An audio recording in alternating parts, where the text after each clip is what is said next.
and steel, Still framing. steel framing. There's some wood. And I said, why is there some wood but most of it's steel? And it's like, it's just what they do. Yeah. So, but it was really impressive. The guy had been talking to me, and they also, the grant, are we waiting on me? I think so. Well, let's go ahead and get started if we're ready. But, okay, let's roll. Oh, Marty's not here. Marty's. Will Marty be here by the time you get through? Okay. And good morning. We'll go and roll back into the public meeting for strategic planning workshop. And so since this is a new meeting, do we need to do another pledge of allegiance? I'm getting some no's.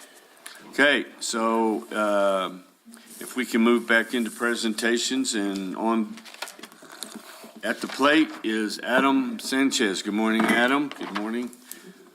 Morning, Mayor, Council. Adam. So, I don't know if you guys want the mission statement first, or you guys just want to roll right into the, okay? We want the whole show. That's what Whole we're paying shebang. for.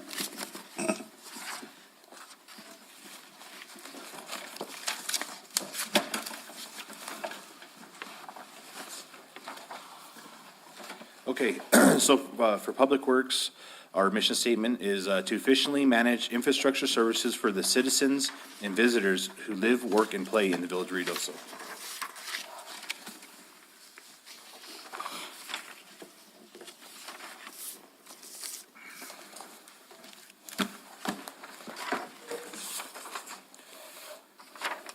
And what we did this year, just so that the council knows, is we went ahead, last year, Public Works is actually under water distribution and sewer collections.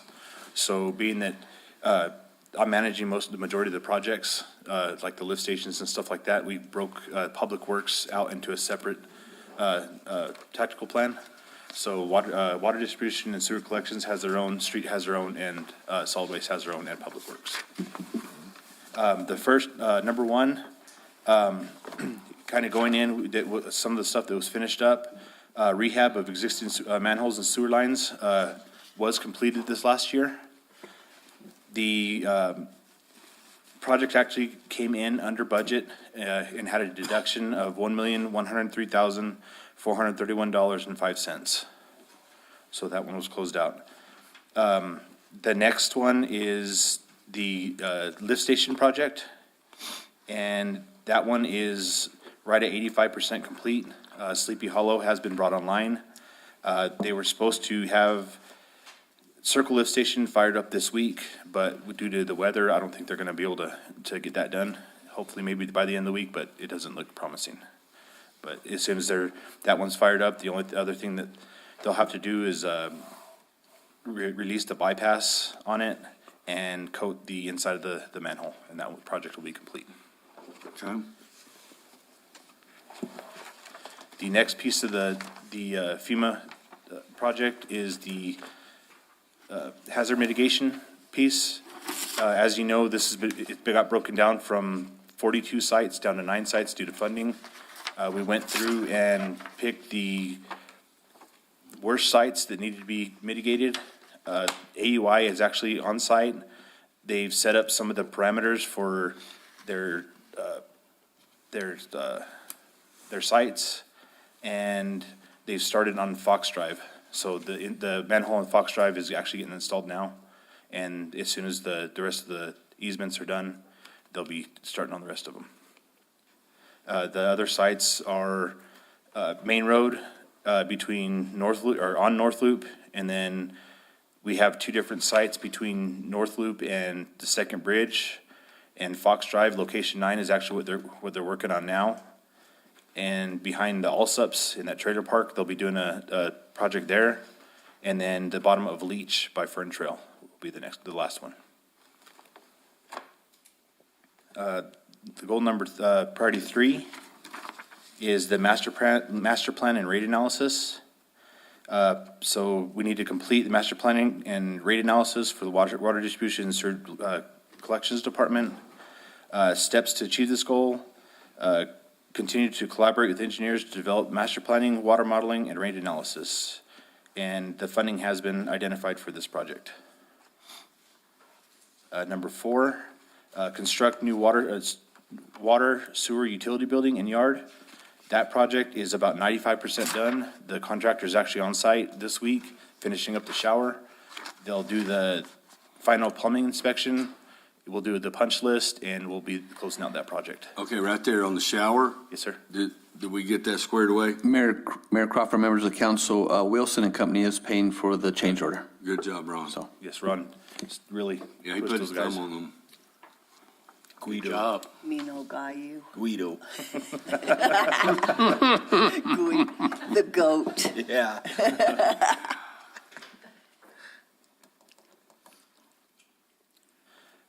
So the next one is priority number 5, Cutler repaving. In 2022, the village partnered with the county and received a grant in the amount of $3.5 million from New Mexico DOT to do a Cutler repaving project. The roads have been completed, are Gavilan Canyon, Warrior Drive, Paradise Canyon, Upper Southern Drive. In 2023, the village will continue to do road improvements on Hull Road, Reese Drive, Service Road, and that will be in the amount of $1.4 million. And I believe we do have the funding for this. yes, and Mayor Crawford, members of the council, I just received the call for projects Friday. So we're looking at, again, at applying for these funds from the state. It's a 95-5, so the match is only 5%. So we have some streets like Cream Meadows that was left out because they cut our funding in half. And then we have some other streets, so I'll get with the mayor and council and see some of the streets. The ones we had last year that weren't paved was Cree. We had White Mountain Meadows Drive, both sides. And we had, I think that was the only 2 streets that were not approved on that project, but they were larger areas. But we're looking at possibly Meander as another project, but wanted to get with council and see what other. And Eagle Drive's looking pretty wicked, too. Which one is that? Eagle Drive Yes, across the Eagle bridge. Drive. And that, Josh will go over, that's part of his, that's gonna be his map project. That was Country Club and Eagle was one I was looking at, but Josh has that on his map project, for his map application. But, any other, we can talk about some streets and then we'll add them to this list. Yeah, Meander's pretty Yes, sad. Yeah. that was one we could do from Paradise to, to Gavilan. Gavilan. But, we'll get with everyone on that. Yes, sir. Would this be, when you talk of these new ones for Hull Road, Reese Drive, and Service Road, would it be where they come in again like they did last time? They're here, you do it all at once? Yes. Up, down. The only concern, Mayor Crawford, Councilor Hooker, is going to be on Service Road. That one's only like a 20-foot wide roadway there, and we're looking at on trying to do get a survey. We want to at least go 22 feet at least that we need to do on that. So there's maybe some culverts we can go underground, put some drop inlets and try to widen that out, not make it not look like an alleyway, and there's dumpsters in that area. So we really need to, right now, it's hard to have a two-way traffic on there, so we want to assess that also. Thank you. And remind me, I know I brought this up on Paradise Canyon, the striping is pretty sad already. Are they going to redo that, or what's the plan for I think that? that's, we can call Cutler and get with their subcontractor. They did come back in and restripe over what was already there. And I don't think the paint they're using it just was not holding up. No, it already looks like it's 5 years old in some areas. I'll look into that. And Mayor Crawford, Councilor Coughlin, that's even on Meacham where they striped it also. They came in and it's fading on some of that area too, where they came in late in the winter or late in the season there to do the striping. But we do have some work that when Cutler's back in the spring, we need to do there's some work that we're going to have to do on on Paradise for sure. We do have grant funding available for that. And we had when we had that flooding, when they milled it, and then we had a lot of saturation, we think that might have caused some of the damage to the areas there. So we're going to have them redo some of that also. Yeah, we're getting a little bit of alligatoring on Warrior Drive, and then a lot on Paradise. So that's one of the things that Cutler, before they left, they did. I did show them some of the stuff that we didn't like, and in spring, it's too cold for them to come back up and do it. So in the spring, they're planning on coming back up and assessing those. Wasn't there shortage of paint last year? Yeah, and so I wonder if we got cheap paint or something. Well, I know when I went through EPA training at one point about lead-based paint, and lead-based paint was the only authorized use was on roads, because it's open air and everything. But that stuff seems to last. I don't think they're using all lead-based paint in that. I'm not sure. I know that the last paint they used was a winter blend, but Josh, do you have any idea what they were using? In Mayor Crawford, Councilor Coughlin, something we can do on this project, we do have included the striping in their contract, but we don't have to go through them. We can go through Sandbar or Highway Supply if we want to do some other striping on that, so. Yeah, 'cause Or even Josh and them, if we want to do, just depends on the timing, if we have somebody just come in and do it, but sometimes you need to do like a double pin type, not just a one single pin, and that way you have that striping to last longer. We only had a single pin on it. Well, and initially, I wasn't impressed by the quality of it, because you could see where they stopped and then they came back and started, but it didn't line up properly, and it just looked Right. unprofessional. So we could just contract it on our own through the state price agreement through another vendor that comes in. Yes, sir, Mayor, Council, with the paint, it's actually, right now, it's a water-based paint. Yeah, that's part of the. And that's part of the reason, the big freeze that they had in Texas, shut down all the plants nationally. And the only thing that they're getting everything back up and going now, but, the water-based paint, fast dry water-based paint is actually all they have right now. Oh, okay. And they're starting to get more going, but once that freeze hit, they didn't have any of the lead-based paint or any of that to put down. It was a water-based paint. Okay. I noticed after it was done and we got rain, it was hard to see the lines to figure out where you were supposed to be and not be until another car was coming the other direction. On the right or the left? Mr. Mayor, Yes, ma'am. I read this somewhere, and Josh may get into it later, but are we looking at doing anything in Innsbruck? Yeah. Yes. Okay, We actually ended up owning it and didn't even know it. because I had thought that they owned it. No, the people owned it. We had a It mayor is- and council years ago that accepted that in. Yeah, We found the paperwork and, but the issue is their plumbing coming out of the houses run through their driveways. oh, So- that is bad, and I do have a couple of friends Oh, that, yeah. yeah. We've been in contact with them, and we're working with them any chance we get. You know, instead of just going and patching potholes, we're cutting like intersections out and repaving just to get rid of some of the potholes. But we are looking to, we've actually got Josh has got the prices together to mill that whole area, being that it is curb and gutter. It's got to be milled out, so we'll mill that out. And I think it's actually on part of his. Yes, I'm sorry, I probably but I couldn't find it, and so I didn't know which one of you. Yes, ma'am, we do have it, in the tactical plan coming up. Okay. When we go through it, I'll go Okay. through it here in a little bit. Okay, Yes, well, ma'am. thank you. And Mayor, Council, I'd like to back up to the construction yard, so we can talk about the house that Ron had brought up. mentioned a Yes, while ago. thank you. So I have had LeMay Electric out. He did connect the service to the new building that we got there, the old Walker building. In that yard, that's gonna be part of the utility yard for, since we're gonna fence it in and everything, and that'll kind of be the storage for Marty's parts for his water and sewer. I have identified a spot in that yard that's big enough to set the mobile home in there for the guys to stay Oh. during inclement weather and stuff like that. Okay. And like I said, the service is there. We will have a gate right across Close Road Bridge on the north side of J Sensor's entrance there. We're gonna install a gate and have LeMay actually wire it up to Jerry's shop also, so it'll be just access for the village read also. Okay.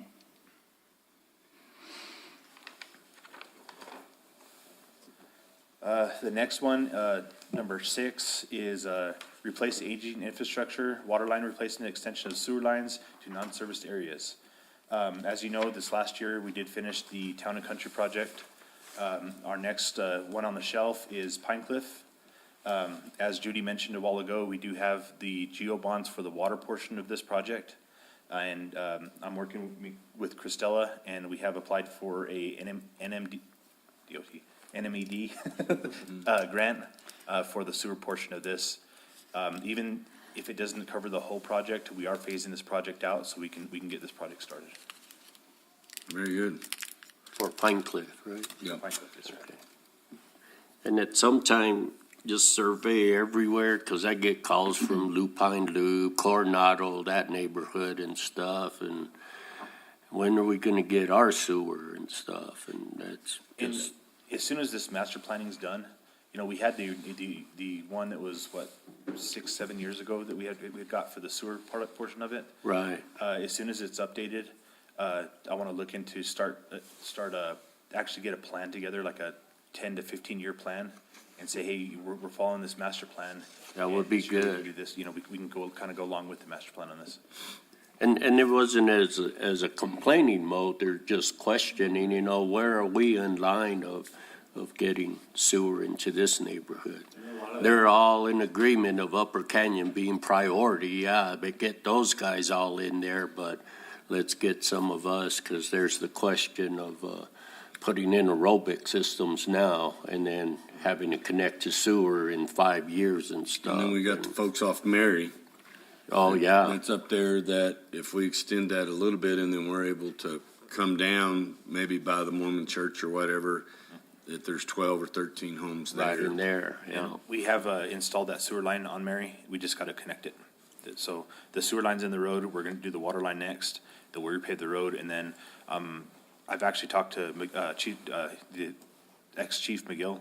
He runs the church there, trying to get easements, and also with Bart Byers, he's willing to give us an easement. Yeah. across his Oh, property good. To tie So in. we could take that line right down, that property line. Yes, sir. That'd be great. And we are, you know, continuing when we can to, you know, hire local contractors to do small extensions to some of these non-serviced areas just to get it started. So Did we get the one for Region 9's building done? Mm-hmm. there's about 100 feet and one manhole to go. Well, Chavez is working on that. I got an email from Dooley. Did you read it? Okay, I didn't quite understand what he was asking. Mayor Crawford, members of the council, we had spoke to him, and we had a meeting at one time and about the village floating some bonds to assist them with some of their projects, so, but that was just, we had an internal meeting at one time, and I think that he was trying to, That's what he's wanting to bring back up. yes. Okay. But we did, and also Adam is, that little Underwood, his little area there too, they're going to connect also. They're going to have manholes, and they're going to be able to get them hooked up to sewer also. Okay. That- And then the question that we had the other day, it's more for Josh, I guess, was the manhole, since somebody said the word manhole on Meacham. You know, the way those need to be brought up. I know we're talking to them about raising them, but in the interim, if we could see about some of that material that, what was it? Fred. Fred, cut those circles out, you know, to put those on there. Yes, sir, on that, I'm gonna have to pick up a couple more mats of it, but what it was just the rubber matting for a horse trailer. Yeah, well, it worked. So, and that way we could glue them together, whatever, to the depth To that the- we needed of it, just so that For we a could. stopgap Yes, sir. measure, yeah. Are they attached to the manhole cover? No, sir. They're Just liquid- lay The on. the weight is enough to keep them on there? we Most of the time. We liquid nail them. Oh, okay, The okay. ones that were Because pumped. every now and then one would come loose, like over on Wingfield, over by your place, and I'd get out and move it back over. And then one day I did go over there with some liquid nails and squirt it on there. That's creative. Now that it's cold, they're not pulling too good, so sometimes we get calls and said there's a big black hole in the middle of the road. It's like the Acme And hole, get you know, there, the people are running cartoons. around. Yeah. Oh, okay, that's good, the illusion.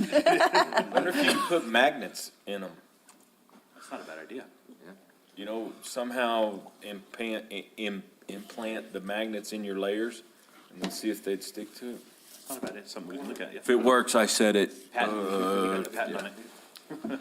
But that was just something people have been calling on, so. And that's all I had, unless you guys have any questions for me. Busy. So on the Pine Cliff, we've got all the engineering and everything done. 100, yes, Mayor, 100% on that. So, and like Adam said, Chris is working with Adam to apply for the NMED. I think it's the Clean Water revolving fund is what we're looking at, so. Okay. It's a groan is what it is, a loan grant. And then we have our match with the GEO bonds, so. And we're staying away from CBDG on that? The timeline on it, we'd rather do it sooner than later. Yeah. And I know the reporting, the paperwork on CDBG's Yes. unbelievable. Yeah, it'll be 2 years if you go CDBG. Yeah. And all the work, so, okay. And I know everybody's working hard to fill all your vacancies, because you still have a ton. And if everybody quit poaching your people. You can't knock people for moving up, though. Yeah, I know, why not? But, yeah, How many are you missing? I think we're down 7. now. Oh, my gosh. yeah. And actually, no, we're down 9 because one of them came back to work.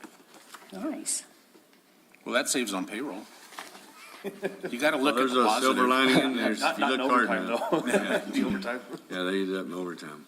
Okay. Does anybody have any questions for Adam? Well, I just had one. You mentioned that you were gonna do repairs on White Mountain, the road. And does that not extend across Meacham? It does. Does that road be right between what's the old, or what is to be the new Allsup's and Club Gas is really chewed up? Yes. It's like a trail. Yes, sir, and that's something that we were up there the other day and we're trying to fix some of it, but, as of right now, we're gonna wait until they're done with the Allsups, cause they have all the heavy equipment on it, and we're just trying to keep it going right now, but as soon as they get all of that in, we will get over there and do that upper part as well. Thank you. Okay. Thank you, Adam. Thank you. Yeah, thank you. Okay, so now we're going to, are we doing, water distribution or Water distribution. water with distribution? Marty. And sewer collection. Okay.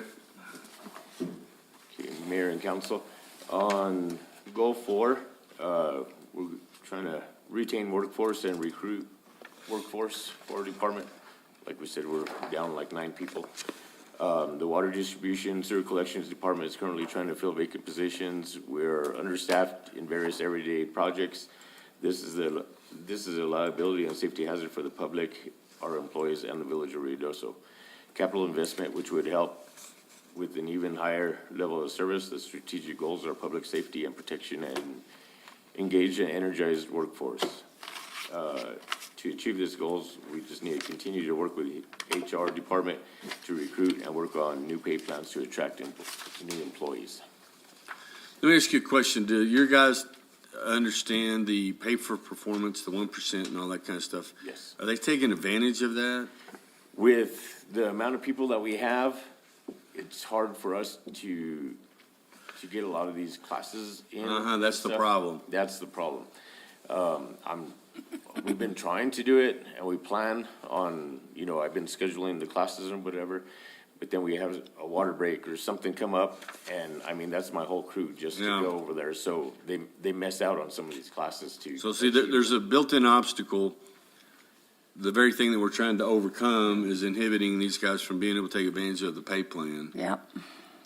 Because they're, the cruciality of, is that a word? Of taking care of, it is now, taking care of the problem at hand. So, we've got to really figure something out on this. And I know we worked hard on that and we've tried to redo things and be competitive, and then other communities come and shotgun approach it, and then we ask them how they're gonna, the long-term effects on their budget and how they're gonna do it, and they said, we don't know, we're just trying to get through tomorrow. That's not the way we want to run the village, but we've got to come up with something to get you guys, and, this is a real critical department, streets and the water departments, that these guys are out all the time, and we have got to get them some relief somehow, so we're really going to have to hunker down on these things and then find out what it's going to take to be attractive for them to come to work. What, we talked yesterday about, again, going into the schools when you're a senior to say, hey, if you're not going to college, we've got these potentially great jobs. is that too young? No. You know, and we can, if you can train them from the beginning. Yeah. That's the best way to go, because. I know. Once you get somebody in here, I mean, it's a great place to work, I know.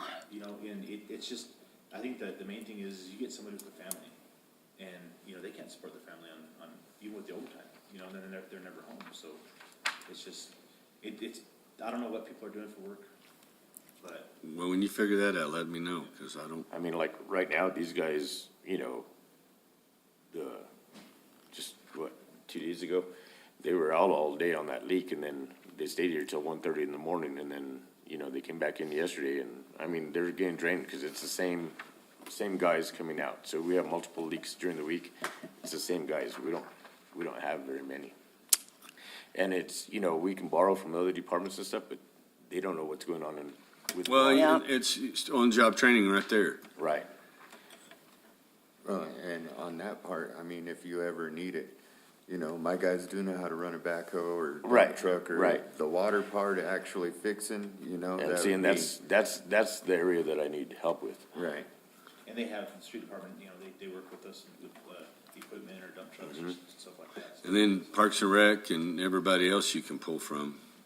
Could you not have maybe a team, like an alert team, a water line break at 2 a.m. team, push the button, and it's some guys from you, maybe Jerry, wherever. And then those people, they know, we go into that on-call stuff.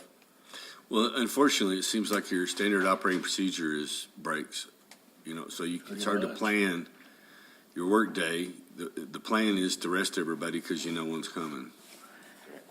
So we're gonna have to work on that. I know the college, is doing the CDL stuff, and so we're gonna try to make it attractive, and we need to start having, like the job fair, like Susan's talking about. We've got to reach out to the school to see about letting kids know what they're gonna do. Mayor, what does this job start at? That we just raised it, about a month ago to match, some of Randy's and Isaac's guys, the entry levels, and it's at, $13.83. But the thing is the way the pay plan was revised, this last year is, that's entry level on a heavy equipment operator also, is $13.83. So I think we need to look at the entry level for a maintenance worker, all the way up to heavy equipment operator, foreman, a supervisor for, not even an entry level, a mid-level supervisor right now is at $19 an hour. The thing that I worry about, and I know that we can't just give everybody $50 an hour. I understand that. But these are men that, most of them do have a family. You can't make a living off of that. No, but this is the choir, and you're preaching. We got that. know. But see, we do one section, it's the whole village. I know. And that's what we got to figure out. How do we But do to it? me, and I totally understand, every department is vital for us going forward and being progressive and successful. But I'll tell you what, when I turn on my faucet and I don't have any water and I flush my toilet and it backs up, and these guys, all of your faces come into mind. I mean, to me, it's so important, and we don't look at that until there is a problem. But our infrastructure. No, we're looking at it every day. The I deal know, is, Mayor, but with all the inflation and everybody just willy-nilly and our governor just throwing money at everybody and raising things up, and Alamogordo just saying, here, we're going to do this, and they don't know how they're going to afford to pay for it. We're tied to GRT. I know. And so that's where this rate study that we're doing, we're having to put those numbers that we need to get the pay plan at, have to be figured in that number. So when they come back with those rate studies, and then we have to vote up here to implement it, and you think you're getting calls now, you just wait. They'll pay an extra $30 or $15 a month to get their Netflix or Amazon Prime account going. But if you raise their water bill $1, or you raise any of that stuff $5, all hell's broke loose. And so we're going to be ready for it. And that's what I'm saying. That rate study is going to be done the end of 23.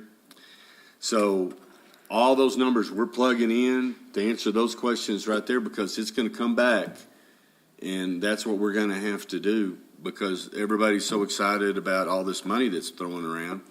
But this is the other half of the other side of the coin. That you can't just keep raising rates and then having to raise wages to meet those, and then it's just a dog-eat-dog cycle. Mayor Crawford, members of the council, at the regular meeting in February, we tentative scheduled to have Ratellis, that's doing our rate analysis, going to present to the council, so. I would like to figure out some way, because it's always the guy that's in the hole that's working at 2 a.m. when it's cold, that makes the least amount of money. Exactly. And so we've never been able to figure out, how do we change that? I have a question, Mr. Mayor. In the military, when they had a flat income fee from E1 all the way through a general. But for those that were in, at least in the commission branch, they had special MOSs, types of work that are being done by those individuals and their qualities, their qualifications. They had a variable special pay. Now, that didn't impact the rest of the pay scale, but it targeted those at-need and rare individuals who have special skill sets that they needed to keep. And I'm wondering, since that was already been proven, at least to be legal, if we couldn't look at something like that. The other concern I have is with the small number that you have that you keep rolling around. They may be awake, but I question how alert. And that's not an indictment. I mean, it's just, sleep is important. I mean, that goes without saying. And you have no control over it. It's like the ER. You just take what comes through the door. Or in your case, what's dialed up at whatever hour of the dark it is. And I think it's something well worth looking forward to. And if someone, and I know someone's doing our rate analysis, but I think that's a key item that we might want to look at specifically, because. And the thing with that is, like, all my guys, from the ones that just started to me, Adam, I mean, it's not, I mean, I know what you're saying there, but I mean, it's, every one of us is in that hole doing it. So it's not just. But if it's a key organization. Right. That provides a function that is critical, then it can be designated as such. It doesn't have to impact the whole organization and that's what I'm getting to. Oh, okay. Because that's exactly what they did, and I'll speak personally, in medicine, they very much specifically targeted doctors. And they also did their x-ray techs, their echo techs, support personnel that are within that group. And that's why I'm saying, you may be the same, but you're very different. And because it's a critical process and function that you provide, I think we need to look at that very carefully for that reason. And so many times when you are in that hole, you're supposed to be the manager, Yep. planner. Right. So you can't effectively do your job, and so, I don't know, if there's something like that, combat pay, or, that there's a difference when it's out of the normal work schedule, 8 to 5, that we have breaks, if there's a way to have offset in pay, I don't know. But those are things that we've got to figure out. So, Mayor, let me just throw this out there, and I don't know if it's doable, but I know that other organizations in certain situations, when you have to go on to a certain job that is hazard, they call it hazard pay.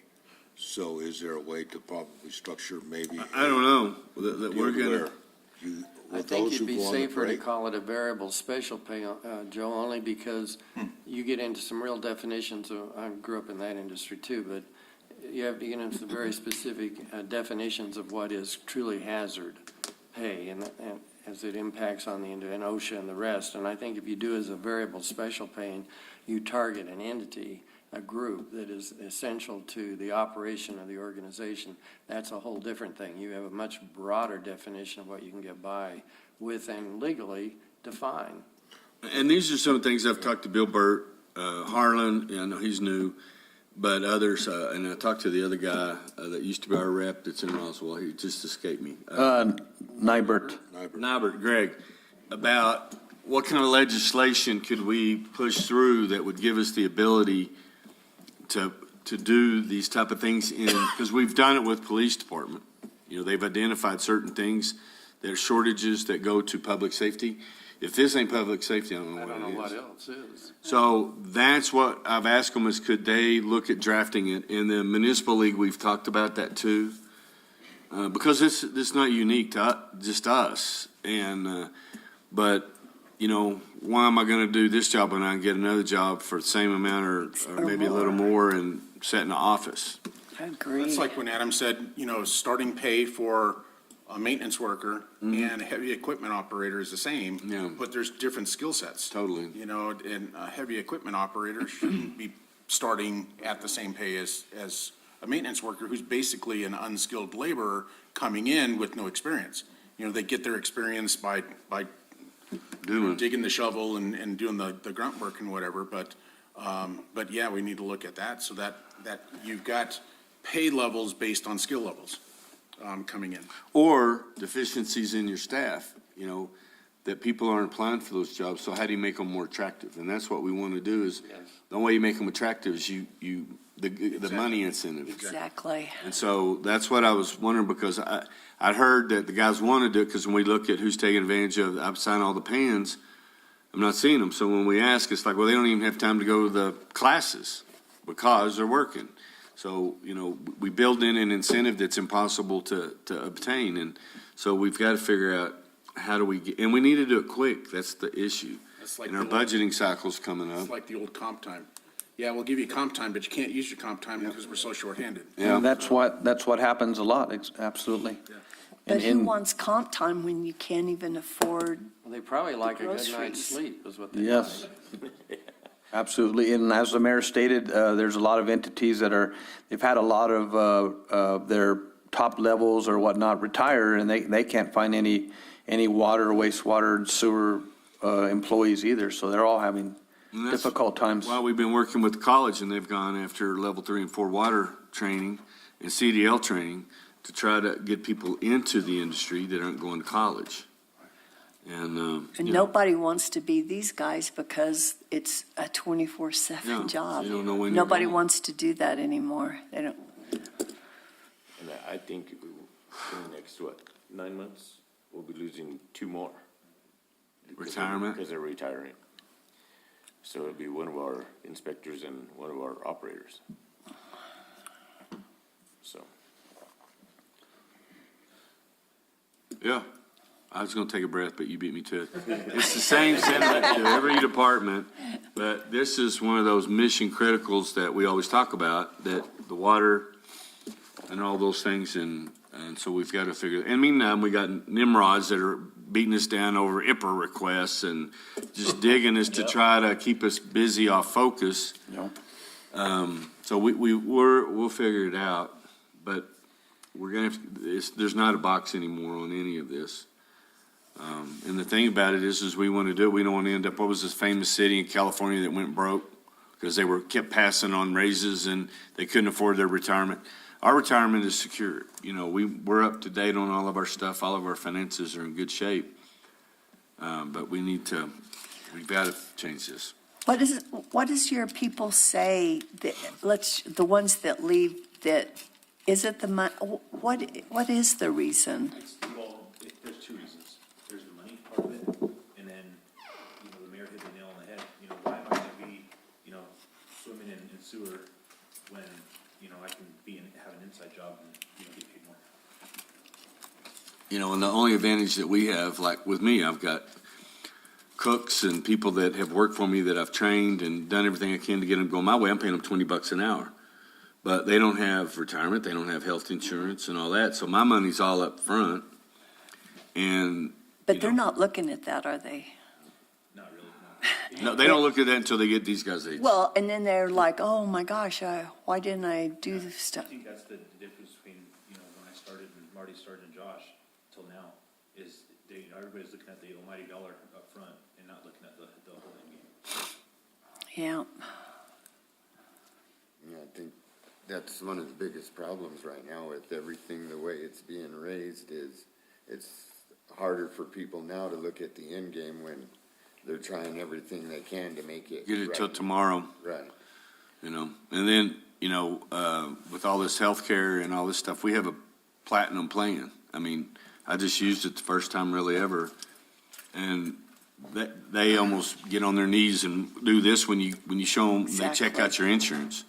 They said, nobody's got this kind of insurance anymore, That and we may not have it anymore. It's true. And some of them are when they, they're leaving because, I mean, yeah, they're making $13 an hour, but then once they take off the taxes and the health insurance. Sure. Then, they're making $700-800 a paycheck. Yeah, And their rent's $2,000. I know. No, I get it, but then people still vote the way they vote, so, I don't know what you do. So anyway, okay, continue on. Okay,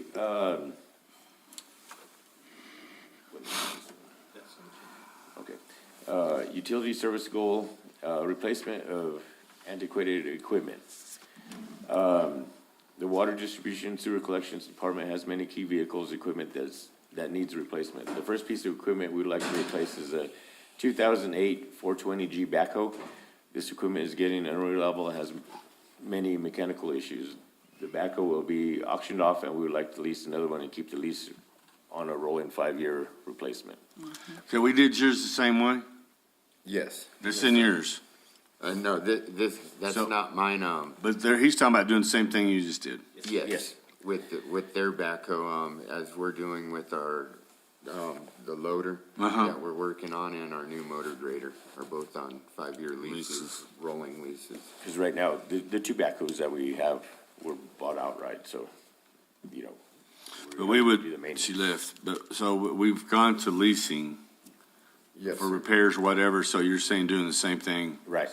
Go ahead and liquidate this one, turn around, put the funds back in the capital improvement. So, we'll just make sure that we start that paperwork running for the budget process. Okay, Mayor, and we've done the analysis on, we always do that anyway on purchase versus lease, and then trying to find a mechanic also, that helps because they're, show up on site to do the Right, work. right, they come out and they'll Yep. do the service and everything. The one you lease it from. Yes. Yeah, see, that's a disadvantage because Jerry didn't need any more work.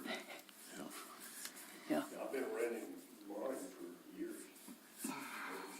Well, I mean, we have another one that's a lot older than this one, and, I mean, it's at now at the mechanic, it's still over there, it's been over there over a year, just waiting for a Well, master cylinder. The only way that you can shore up shortages of labor is better equipment if they make it. Yep. Exactly. Okay. So you kind of answered my question, because I thought you needed two. And we've To been running replace. for a little over a year with just one backhoe. Right. New sewer and water. And that's there, so I would recommend leasing two or propose that and stuff, because I kind of remember that last year, And, that we're running down on it. and when we had enough people and we had two backhoes, we were able to do like 2 water leaks at one time instead of. Right, instead of And one at a now- time. And now go- it's just doing one at a time. Move the mic, yeah, because there's a message up there they can't hear, Adam, so. The whole idea of moving Public Works all together now is actually, like now being where we're at, without the backhoe we had and then just having the skid steer, so you have a backhoe out in the field and then you have a dump truck trying to get base course, so it becomes an issue. But now that, we've kind of consolidated our yard together, we have equipment available, and that's helped out a bunch. Well, I think Raffle's right. We should look at two, and then you're back to the Vector truck. Right. So that's the next one. So the second piece is a 2012 International Vector truck. This truck is used daily for sewer issues and standby for FEMA sewer projects, or a FEMA sewer project. We would like to lease a new Vector truck and keep the lease going on a 5-year replacement. And keep the backup, the existing as a backup. Correct. Now, we have the old one at the treatment plant. No, it's No not. more. So would this one be down there for them as well, or We would probably store it down there so they that, can. well, that's, Yeah, yeah. if they, so they could clean some of their. Bins bases out. and stuff, but And I know we've utilized the Downses. It's a smaller unit, and it's not able to lift as much that far. right. And the unit that we're looking at lease is, I mean, the prices have gone up Oh, yeah. tremendously, but it's a bigger unit than what we have right now. So we will have the capability of doing more with it. than what we And can. availability of that, this equipment? I actually have, Pete's Equipment working up, a new quote right now. We were actually looking at one they had on site, but, one of the other municipalities beat us to it. So, she's actually, when they dropped off the sweepers to Josh, on Monday, she's actually working up, actually building us a new one and putting some other stuff that we wanted on it. Good. I don't know what the time limit is on that one. It was at like 16 months, but I don't know if there's another one. They're having problems with finding chassis, trucks and chassis, because they don't have chips and that sort of. It's gotten a little better, but So Marty, what's the availability on the backhoes? What's the timeline if you? I will have to get with, I talked to Eugene. Oh, did you? Manager, Senate, and he's looking at anywhere from 6 to 8 months. That's crazy. So I think those are critical that Yep. we need to get those things looked at, and we'll just have to figure out how we're gonna pay for them. I do have money in my budget for a Vector, for the year lease on the Vector as right now. What about on the backhoes? The If we backhoe, moved forward on that, on one of them, I believe I do have the money for one in the budget. we could so- possibly get one of them done this budget year. We'd like to move forward with that. We'll look at both, but let's get with Judy and Okay. let's see here. Okay, well, this one's continue though. Okay. Okay, and then the third is a 1.5-ton utility truck. Right now, we have a 2008 Chevy CK 4500. This truck is used on a daily basis for water line repair and is a key piece of equipment for the water department, and it has to pull our ditch witch and all the tools for maintenance and repair. We would like to replace this with a 1-ton diesel pickup. The Water Distribution Sewer Collections Department did receive funding and purchase a valve exercise machine and a new jet rotor in 2021. The valve machine has been purchased and received along with a Vector jet rotor. All equipment has been budgeted for and is in the process of locating equipment. This milestone will be reached when we receive the equipment. Current strategic goals are sustainability and maintenance of infrastructure, public safety and protection, and engaged and energized workforce. The cost is in capital investment, which will reduce the O&M and COS needed to maintain that antiquated equipment and current LOS.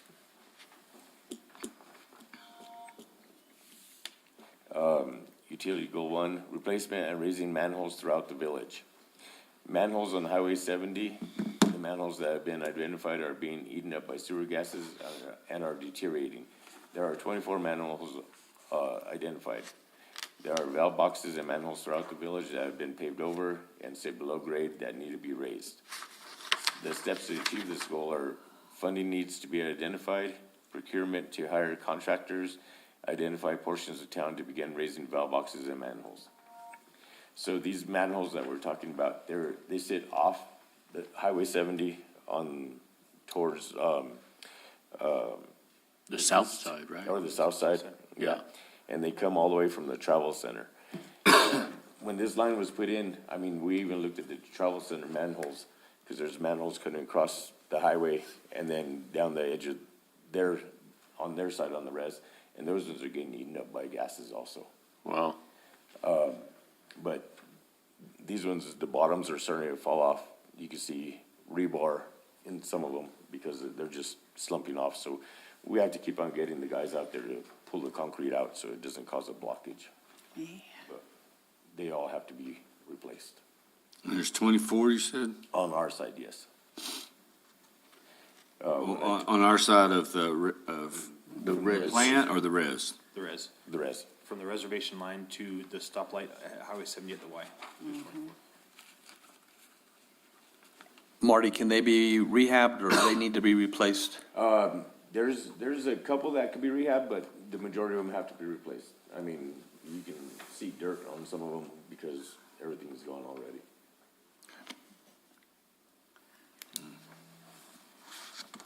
And I don't know, I mean, Is that pretty costly? Oh, Actually, it's not too bad. Yeah, It is what- the 24 will be costly. but, we've talked to a couple contractors and they've looked at them, and I think we've got a plan, instead of, cutting everybody off from sewer basically, is setting a new manhole right before the manhole that's there.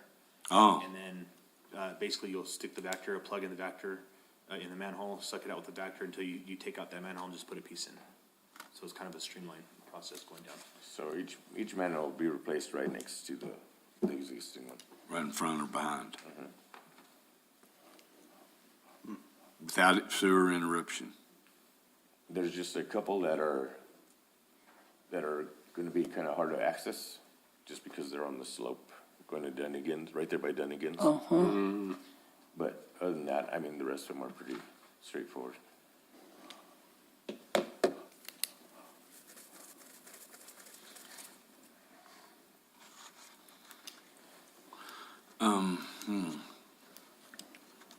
Mayor, members of the council, we just need to we need to procure an engineer and get those, look at them, get them designed, and then we'll also look at grant funding on that also. I'm sure we can do a grant match type project with NMED for those. And need to address those quickly. Okay, next. Utilities goal number 2, replace and rehab lift stations on Gavilan Canyon, Thrill Hill, and Guinevere. Thrill Hill is Creek Meadows, just down the road here. Oh, I remember that. Rehab and replace 3 lift stations. Gavilan Canyon will need to be recoded, and rails and piping needs to be replaced along with the new control panel. Steps to achieve this goal, Creek Meadows will need new control panel, Guinevere will need complete rehab, new pump system, plumbing, railing, system vault needs sealed, and control panel with staff is currently collaborating with electrician and P&M to update electrical. Level of service will stay the same. The cost of service could be reduced due to updated equipment. Current strategic goal, sustainability and maintenance of infrastructure investment. The one on Gavilan, it's just down from Hall. That one's just a very old lift station. We did try getting it recoded about 2 years ago. 2 years ago. And the coating isn't sticking. It's starting to come off. So on that one, we're proposing to put a new poly tank inside of that, or a liner. And then that one, years ago, they replaced the I guess the anchor for the control panel, and what they did was use a piece of plywood. So there's a piece of plywood holding the panel on. So that one just needs to be completely redone with pumps and everything. Where's that one at, you said? Right below Timberline on Gavilan Canyon. Right behind Herb Brunel's house. Yep. And then this one over here on Creek Meadows, that one just needs it's been redone, it has new pumps, new valving, new piping, but that one does need a new updated control panel. We have a very old control panel there. So it's starting to get hard to find parts for it. And then Guinevere was when they built, what's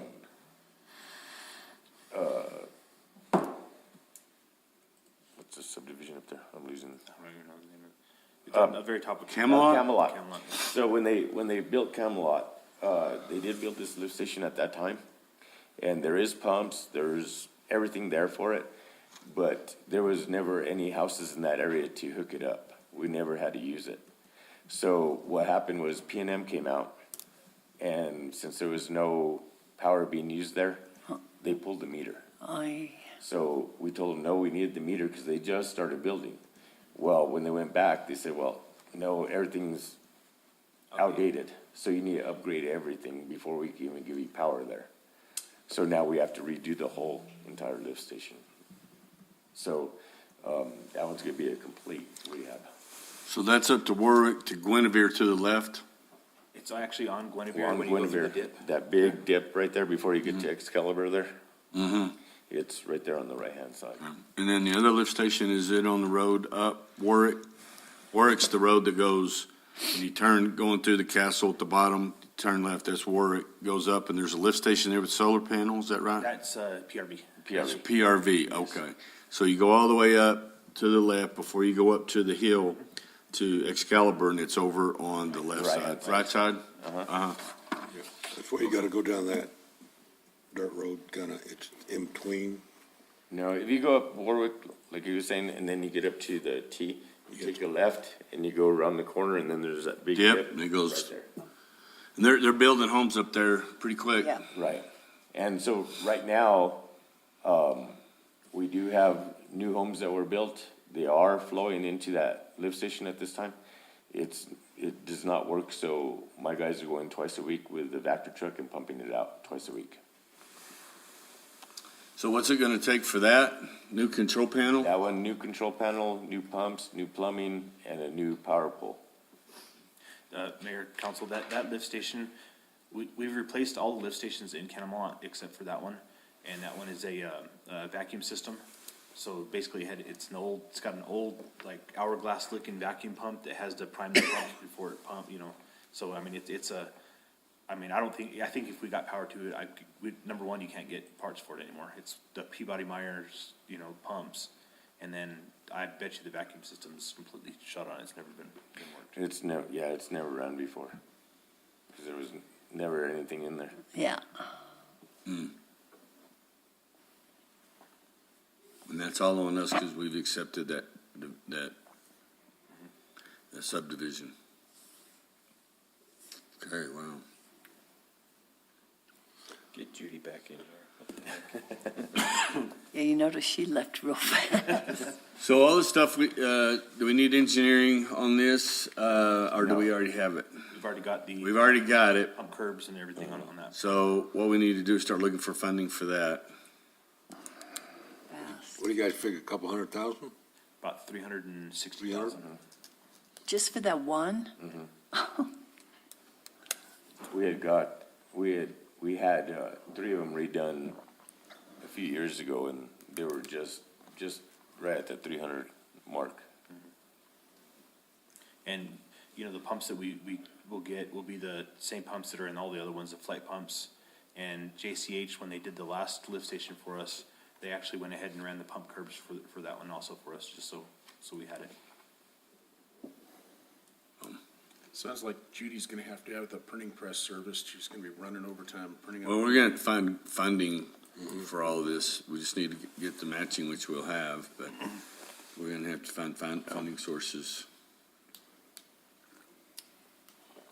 Okay, next. Utilities goal number 2, fire hydrant and valve maintenance and replacement program. The Water Distribution Department has an obligation to the public to provide adequate fire protection within the village. The village needs addition and replacement of fire hydrants. This will also help in maintaining our current ISO rating. Along with fire hydrant maintenance and replacement, this department needs to further maintenance and replace valving within the village to help isolate water during water breaks. Steps needed to achieve this goal is recruit and maintain personnel to provide level of service needed to continue this program. Also dedicate funding each year to this program. Council, we did, actually, it's been about 2 years ago, purchase a valve insertion machine. But same thing with the employees, right now, it takes a lot to actually get those valve insertions done, but it's a need, nobody's out of water, it does it all live. But just if we had if we could do 2, 3 a year with it, it would help us out a bunch. Do you have a schematic or whatever showing where you need the valves? We know different areas. We haven't marked them down yet, but we can go through that map, but just inserting all these valves, we can do it to where we don't have to shut down all of Midtown. We don't have to shut down, this half of town. We can just shut down certain streets. Well, during this asset management that we're working on right now, if we could maybe have proposed sites of those put in there, and then, so what do we need to do to come, what kind of funding are we gonna need for these money? Mayor, Just depends on how many we're gonna do. I mean, in the past, we've hired a contractor to say, you know, I need a price on 10 hydrants replaced or installed. And that contractor actually went through and installed and replaced 10 hydrants. Or, you know, it kind of along, I guess, goes along with the manpower. You know, if we had the manpower to do the valve insertions and stuff like that, that would be another piece of that. And we can use the Geo Bond for that, so, Yep. on doing the fire hydrant, I like the one that we just went out for, yes. because we We can do some small. We haven't picked a project Yes. for that yet, have we? Right. No, we're looking at using some of that for the Pine Cliff area, but if we had some small projects, like doing fire hydrant replacement, and then that would be we could do a project like that. Have you triaged all these? Which one you think's are more critical? You know, from what you've been presenting, they all sound critical. But if we had, you know, to use Dr. Gary's scenario, you know, the most critical one first, you know, and, because I don't know if, on the one up on Camelot, I mean, at what point does it become, you can't get up there and get that out? Like now that it's snowed, we didn't have access to it, you know, or I have to call Josh and say, can you salt this area because we need to get up there, but, you know, it still takes time for everything to melt, so. And right now, I think there's, 2 houses on it? No, there's, 5. Is there 5 now? And the only good thing about that lift station is as deep as it is. Right. You know, that's what helps us out. So, you know, even if it does snow, you know, and we can't get to it for 3 days or whatever, we're good. Okay. And on this valve insertion machine, I mean, I was gonna call to get some training on it, so we have to open up, like, they want us to open up 3 different holes. So we're looking for different valves that are off the road or where we need to put them that's off the road. You can have them open for a period? Because they're gonna have to be open like, you know, 3 or 4 days while they come and do the training. And this is right before we started losing a lot of people. How big are the valves? It just Depends on the line size. the thing is, like, you open up a line, you have just a piece of pipe, and it's a saddle that goes on there, and it drills a hole like you're doing a water tap, and then you insert a plug inside there, and it actually works as like a valve. I know how expensive big valves are. We're talking about that Fawn Ridge. So are we talking 6-inch, or are you talking Anywhere from 6 to 12. 12-inch? And so a 12-inch valve is 60 grand? No, 12-inch valve, you're looking right at $1,500. Oh, wow. So what was the valve up on Fawn Ridge that was so expensive that we were talking about? That was gonna cost 60 grand. Oh, he was talking about his vacuum brake valve Oh, for another system. If we're providing for another system and there's a loss in pressure. okay. It's So, it's so good. I like the 1,500 a lot better. And we have bought a variety of sizes of valves already for this machine.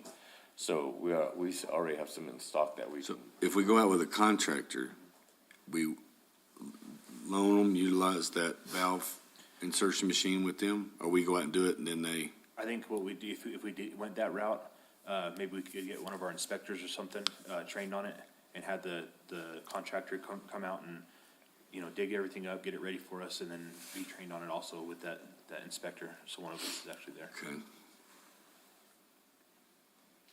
Mayor? All right. Yes, ma'am? What happened? Don't understand all this a lot of times, but when you have a pump station that does not work in the lift station, and like the one up on Camelot, and what happens if you can't get to it? Does the sewer come out the top or go back to the customer? Oh, both. Okay. And, you know, it's, the elevation difference between the houses and the lift station is pretty drastic. So it's gonna actually flow out of the lift station before it actually goes in Right. the house. But still, Okay. it could happen. some of these lift stations have overflow lines, Yep. so it won't actually come out the top, but it It's like a does- leach field. Like a leach field. Oh, yeah.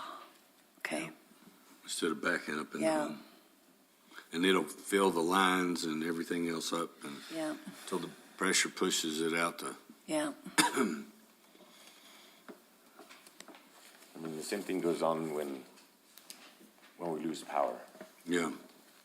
So if you, Oh, just so that, just continuing on, so if that, something like does happen, what happens as far as the ED goes? What kind of, steps do we have to go through? Ports and, Yeah, Yeah. it's Oh, about a it- 2-day report. just like when we backed up that time down by the track and any other time that we have a discharge of any kind, you gotta notify the EPA, the New Mexico Environmental Department, yeah. what you did to mitigate it, how you cleaned it up and all that stuff. So it's a lot of work.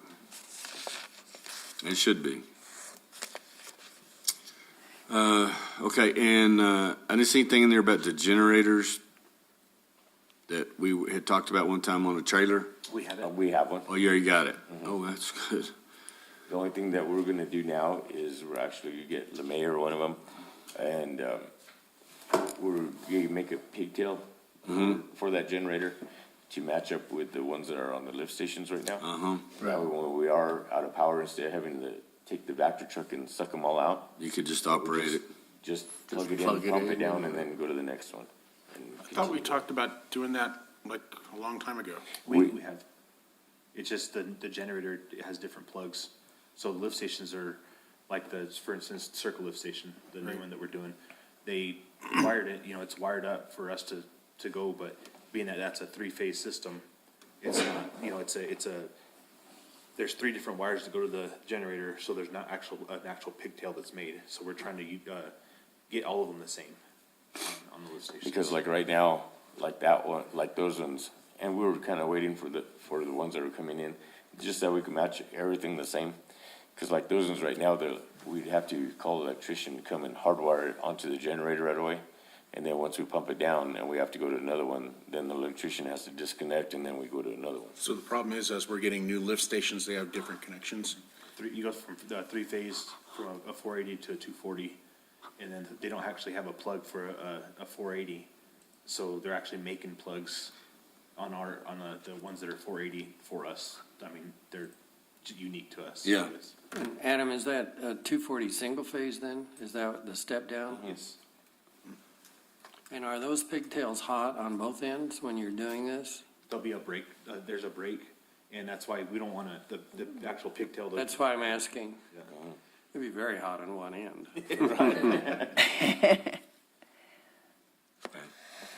Okay. Okay. Doom and gloom, golly.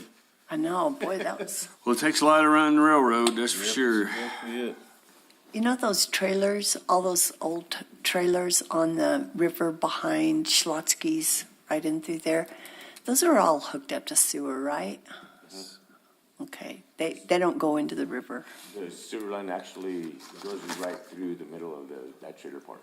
Garnet, And okay, that's what we're talking about, doing that armoring. Yes. And that wall Yeah. that collapsed in there. yeah, okay, Okay, thank you, gentlemen. thank you. Yeah, just get us that information on all those leases, whatever, and, because we need to get those on order as soon as possible. And then we've already got the engineering on some of I've this. already emailed the funding source already, so. Okay, thanks, Ron. He's on it. Okay, your turn. Joshua.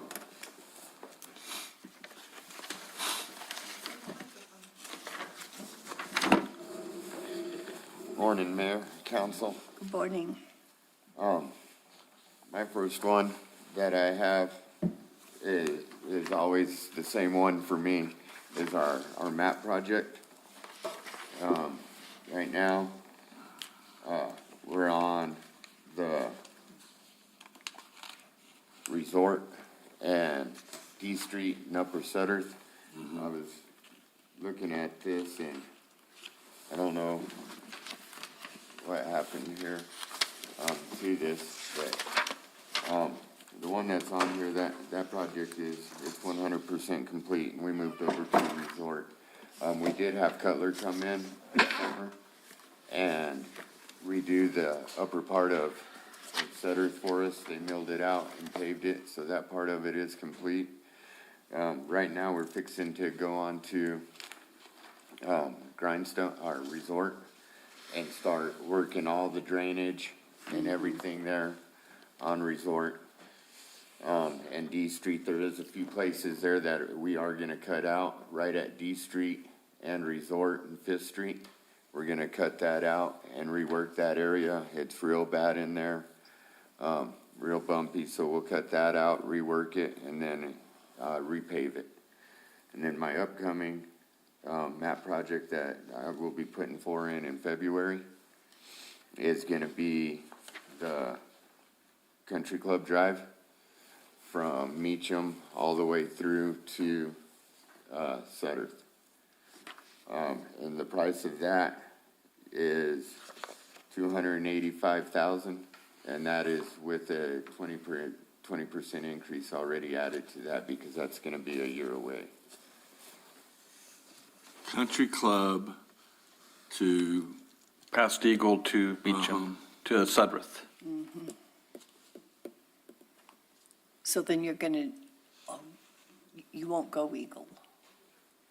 well, we're wanting them, that's some of the stuff we were talking about in the other Yeah. discussion, that's one of those streets we're gonna have to pay attention to.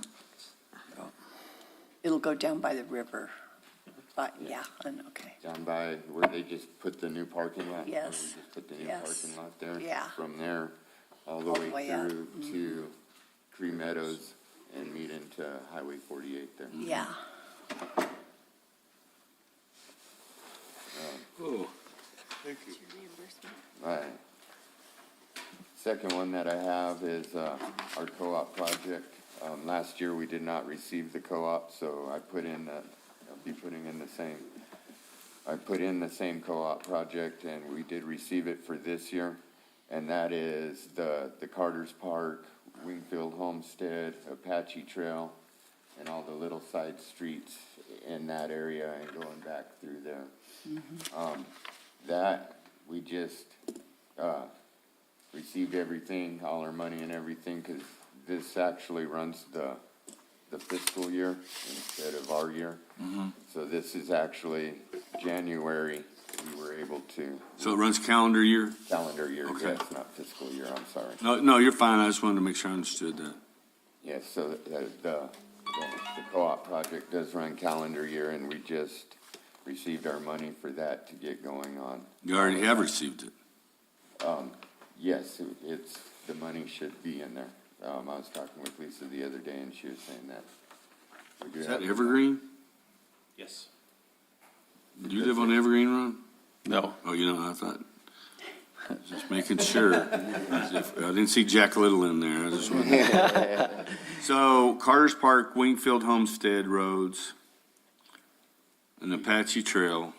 Center Street, Hideaway, High Street, North Evergreen, North Laurel, South Laurel,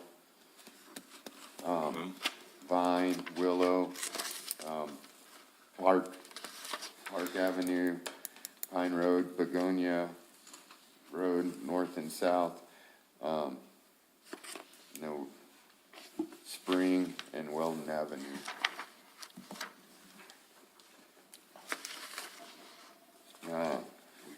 When you say due by March 15th, what do you mean?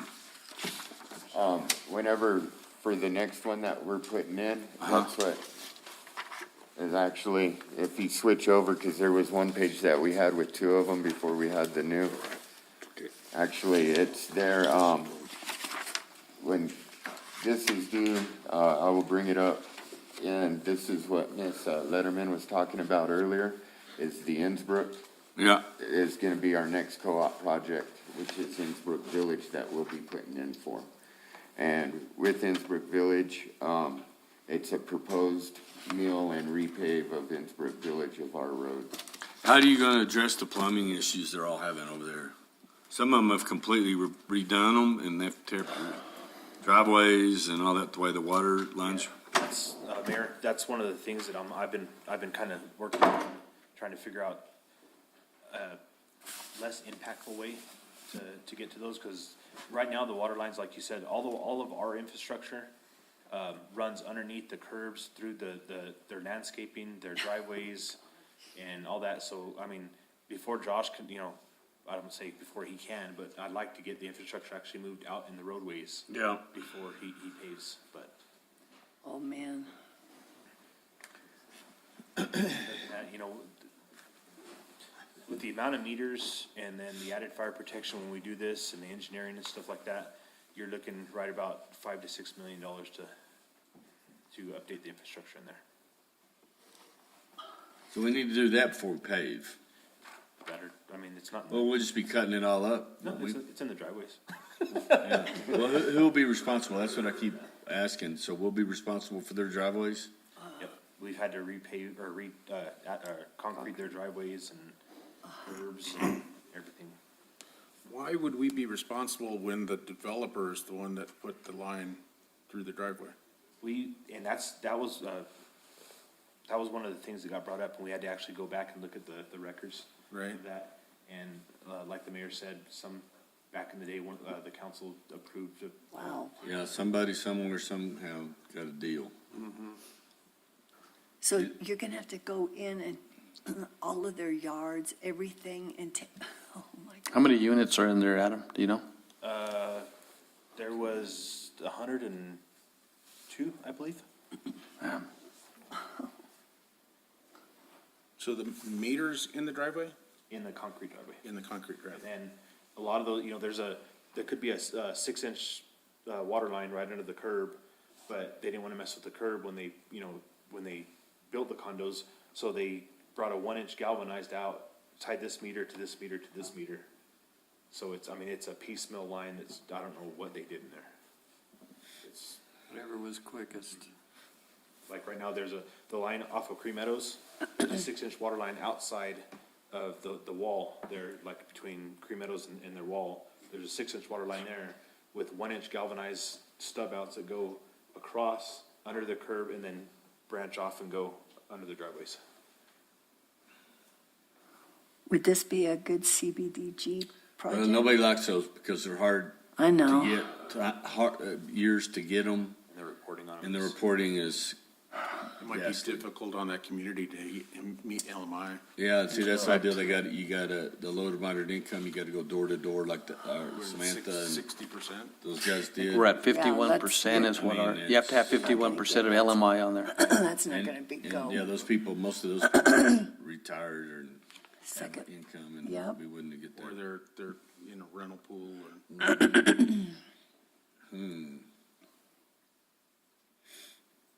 So is the plan then to move the meter out into a landscaped area? And then from that point, once we get a meter in, from the meter into the home is their responsibility, right? That's another issue with this is, we're moving meters, and even if we hire the contractor to move, go in and replace the water line and move the meter, I don't really like messing with the other people's, the customer side, because then they, even if there's a leak inside the house, we cause We it. did it. Right. Yep.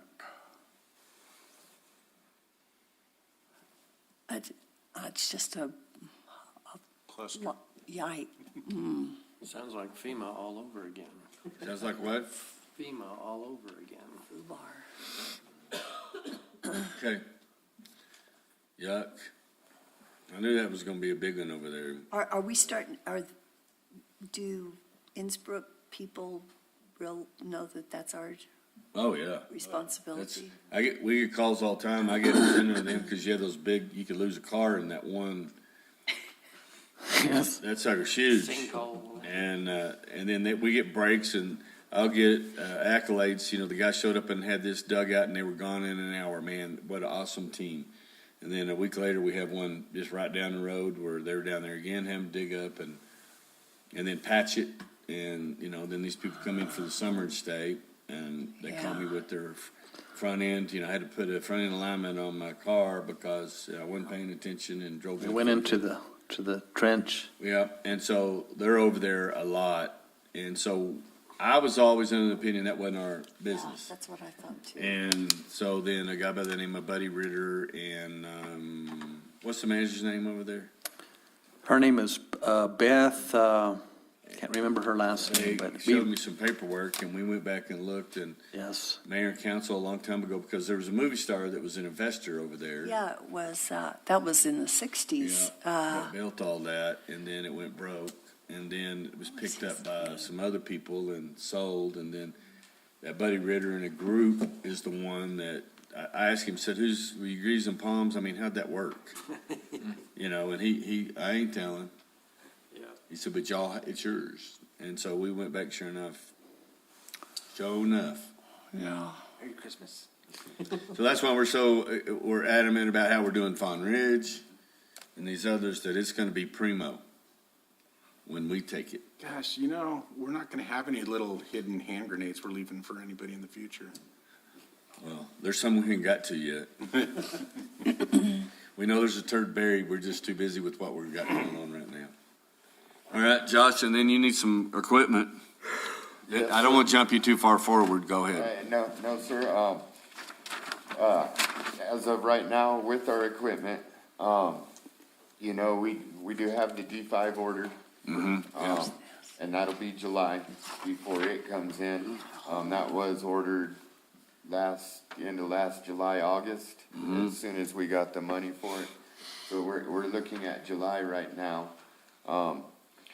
For the loader, we're looking at July as well, for the new lease to start on the loader. We're just waiting for the loader to come in, same thing.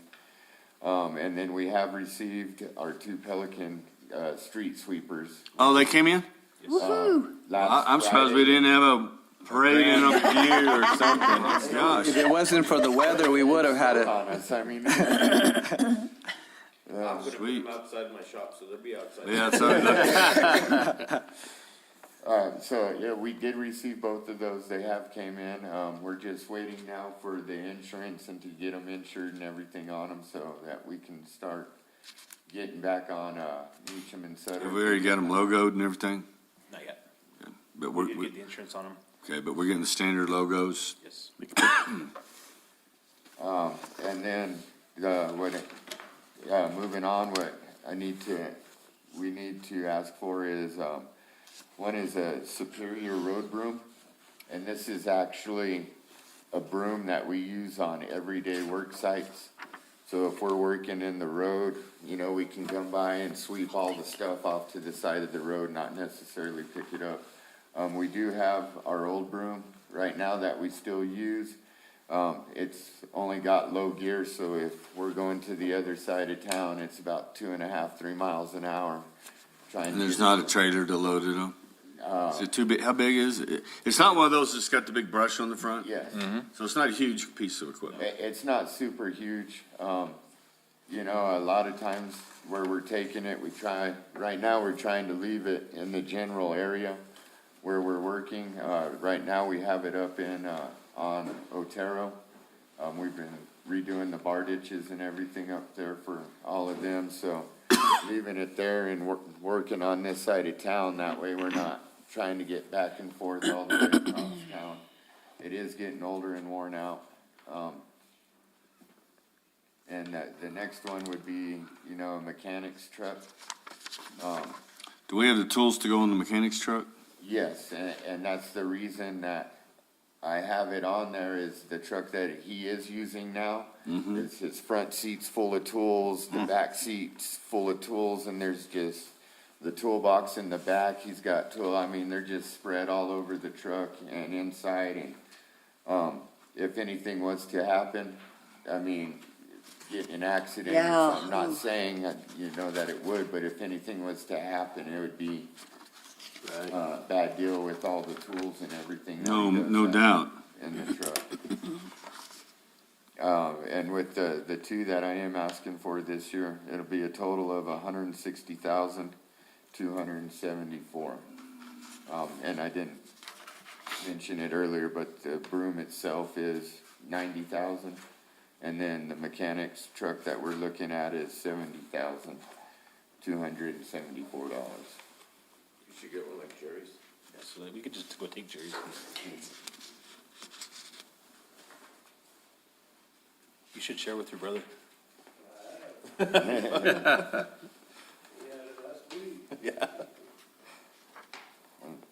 Yeah, item number 4, I mean, it's the same as Adam and Marty, you know, it's just the retention and manpower.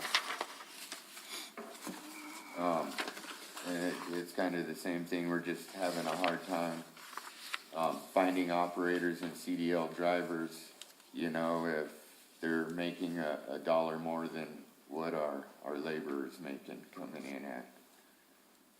So, and then finding anybody with a CDL right now as well. So Josh, in there, it says you're still short 2 heavy equipment operators and 1 supervisor, but in your org chart, it doesn't indicate a supervisor vacancy. No, that's up to- I'm sorry, that's, It's not, go ahead, I'm sorry. no, sir. Okay, so you're just short the 2 heavy We equipment operators? actually moved, 2 heavy equipment operators up into a supervisor and foreman, so we're short the 2 heavy equipment. Just the 2, operators. okay. Counselor Coughlin, we kind of restructured that department a little bit. There was a supervisor and then 2 foremans. Okay. But we restructured it as, we have a main supervisor and then 1 foreman. Right, And then got it. The crew, because there's only like 9 people on that. Well, we in that got department. 10 people 10 right people now, in that yes. department.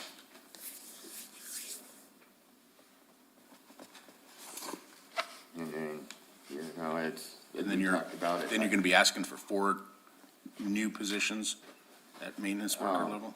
Yes, and I've been asking for that as well, if we could ever fill our positions we have now. Okay. That one, the only thing that changed on that one as of right now is just the way that we restructured and moved the supervisor and the foreman. And When then- did that restructuring take place? Last year. Last budget year? Or last year as in the end of 2022? August, wasn't it? Yeah, Just last So that August. would have been this fiscal year? this fiscal, right at the beginning. So you ended up seeing a budget savings, right? We should have, yes.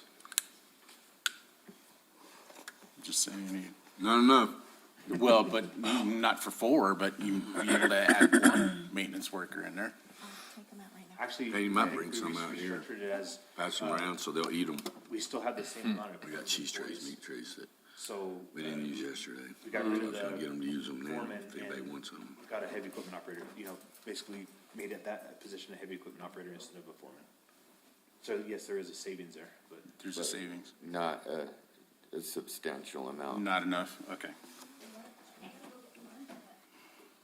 But again, it's just filling those positions, even your maintenance all around and stuff. And like in Susan's idea of, yeah, let's have a job fair over at the high school, you know, around spring break or before spring break and get them out there because. Just maybe get people, young people thinking about jobs, especially if they're not going to go to school, the trade, you know. Trade school or uh-huh. something. Well, and we're competing, I'll let you know, because I go there, track goes there, the breweries go there, the breweries are at the college. You want to make beer, you want to dig a ditch.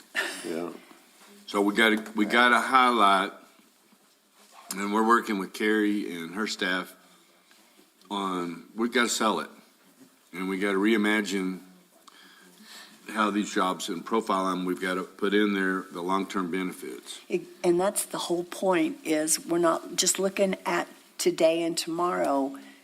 But This the guy's this trying is to a afford his cell career. phone bill and his, I you know. know, but the thing about it is, we've gotta highlight that and then figure out how to come up with more hourly too. And you have to be Right. able to explain the step basis. Because I just see it, starting pay is whatever it is, and not, but they don't understand the ability to step up there pretty quick. Well, and be promoted, that's. Yeah. Yeah. See, oh, I don't wanna be a maintenance worker. Yeah. Well, you gotta start somewhere. Get your foot in the door. Well, and that's the problem I have even with hiring some of these kids. They want to know when they're going to be bartender. You know, Yeah. What do you know how to make? You're not even old enough to drink legally. Right. Roy You know, Rogers. well, I want to be a manager. You know, well, have you ever managed anybody? You know, you can't even talk to your fellow citizens. You know, I mean, With your parents. so there's a lot of that to that. But we have got to figure out something for. Entitlement for Yeah. saying that. Yep. So how physically demanding is your CDL operations? I mean, are they just in a truck? Are they? Believe it or not, I mean, it's pretty physical. I mean, even to get your CDL, little different here, because if we just drive for the village, we can, file a deal saying that, I can drive here, I don't have to get my physical here, but the only place I can drive is within the village. But CDL drivers do have to have physicals every year. Riding in the trucks, I mean, you riding that thing all day long, bouncing up and down the roads and trying to control the truck, it's more physical than people think it is, just sitting in the truck. Yeah. And it's not like they're in the truck all the time. All you the know. Our time. heavy equipment operators, they have to be able to operate all the machinery, drive the trucks, rake asphalt. I mean, we expect everything out of them, Right. not just driving the truck. A lot of people think, even the people from the outside come in, Paul's a truck driver for Mesa Verde. Well, that's what they did. They drove a truck. Yeah. And that's all They did. parked, backed up, and waited for it to be unloaded, then they Yep. drove off. Yep, and, with the amount of staff that we have, like Adam's saying, it's, you get up, dump the asphalt out, you get out of the truck, you come over here, you help us shovel, you help us rake, whatever we need, tamp, roll, and then you do have to be able to operate the equipment as well. And it's on-job training for operating the equipment? We try, but as shorthanded as we are right now, it's not, our new people coming in aren't getting a lot of training because we have to have the people with the experience there running the equipment so that we can keep everything moving. It's hard to get training in when you're just going job, okay, hey, get that backhoe, let's go over here, we need to get this dug out. You guys go put the signs up over here and get these set up. Whenever we leave over here, the signs will be set up over there. You get going, come back, and we try and do 2 sets of signs when we're doing street cuts or whatever we're doing. And we'll get it set up to where we're going and then get it set up at the next job. That way they can just go over there and it's already set up, and then we'll take the signs from this job and try and get to the next job. Get it set up so that we can keep everything going and we're not waiting for people to drive back and forth and get the signs and everything. Do y'all do tailboards? Like, okay. Never What's the mind. tailboard? It's a safety, you have, the supervisor. Oh, the tailgate meetings? Yeah. Oh, yeah. Yes. Oh, tailgate meetings, yeah. Okay, I- yeah. Tailboard, I thought we were talking about someone in the back of a truck that says, follow me to the next construction site. They do that too. Yeah. They try to. Yeah, they That's do just what- tailgate parties. If you drive by, you see them all standing around doing nothing. No, that's what P&M, Tom. Oh, they call them They call them tailboards? tailboards. We have a sheet that has to be filled out for Yep, every job site. exactly. Yeah. Yeah, okay. Whose sign is it that's torn up there at Gavilan and, Hull? Javelin and Hole, that, I It's setting believe. off in the, it's one of them I big, think that's it's one, been there when for, they were working at doing the water right there, I think. it's been run over, it's sitting in that, just down in the grass there. And I don't think it was there, I think it was the old road closed there? subcontractor. Yeah, it was a up big there road. digging when they dug the ditch down to the tank. Oh, Eric And- Project, yes. Yeah. A few signs around town that dam, and then, what was the other ones doing this at Roxton town? Yeah, go ahead and pass it around and see if anybody, we gotta have some plates too. Yeah, plates are Right coming here. right there. Oh, Ron. Kim. Go back that way, I bet. Pass this down. You are welcome to any of this stuff. We could be fully staffed if we want to hire felons. Oh, is that the key? That's all we've been getting, but they can't pass the background, so. Is that from drugs, or is it a hodgepodge? It's just, the last two that we've I mean, interviewed. I don't care if I have a full crew of them, and as long as they show up and work. The last couple of applicants that we've got. Well, you're in a different boat because you can't hire felons, but I'm wondering, depending upon what the situation was, why we couldn't.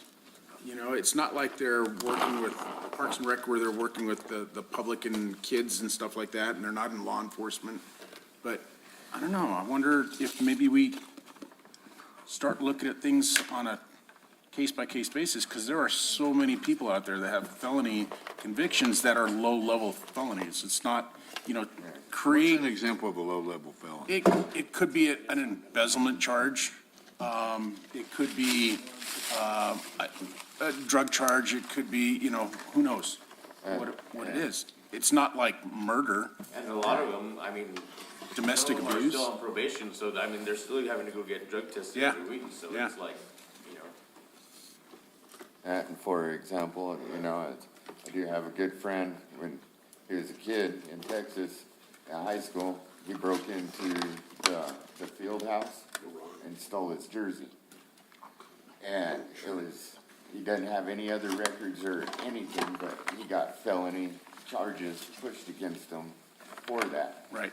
You know, and he doesn't, you know, it's hard for him, you know, he's got a good job now, but he found somebody, but, you know, for 16 years old and taking your jersey, you know, he got Yeah, felony charges put against him, and now it's the same thing.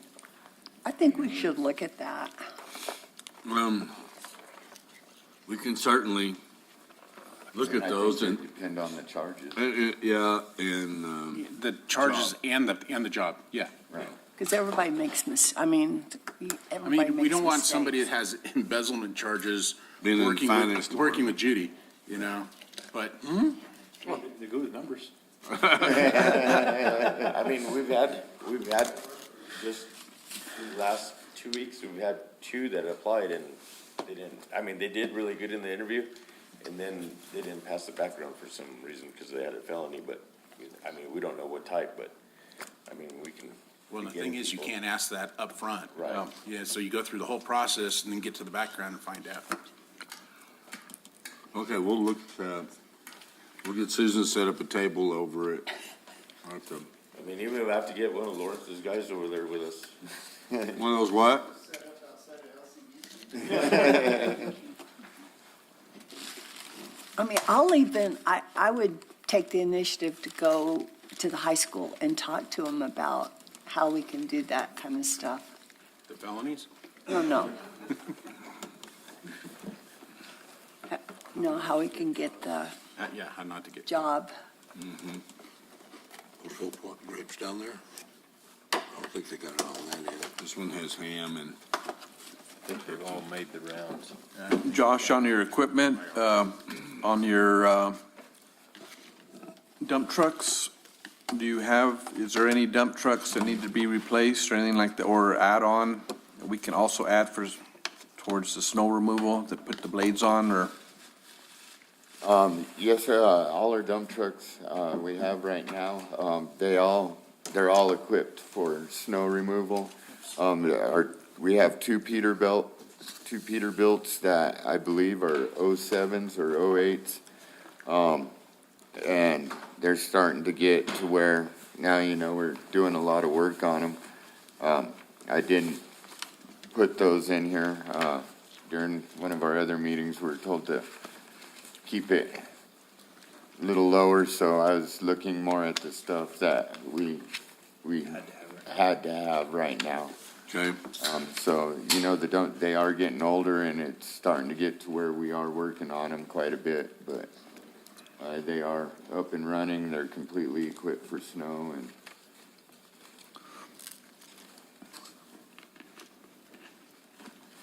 We just don't want to get to where we were a couple of years ago. Yes, ma'am, no, and I understand that. I appreciate that. Yeah, me too. And I And we thank didn't- all of you for everything that you've helped us with, so.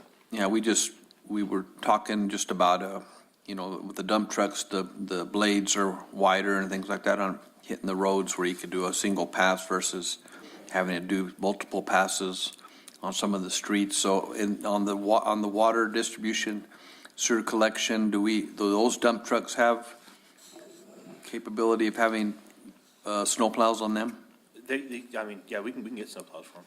That'd be a good idea to get on those also. We have the additional dump trucks.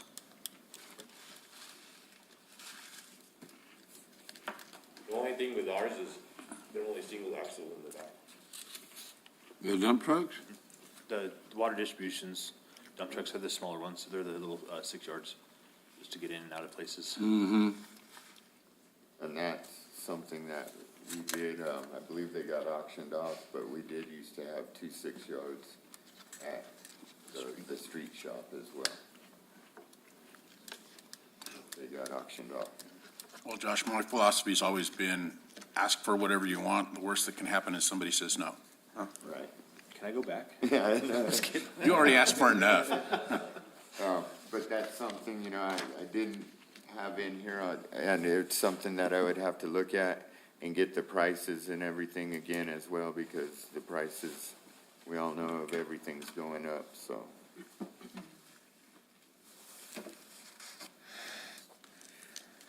And then the last one is, this one's gonna be constantly ongoing, and that's the buildings, plant and property maintenance.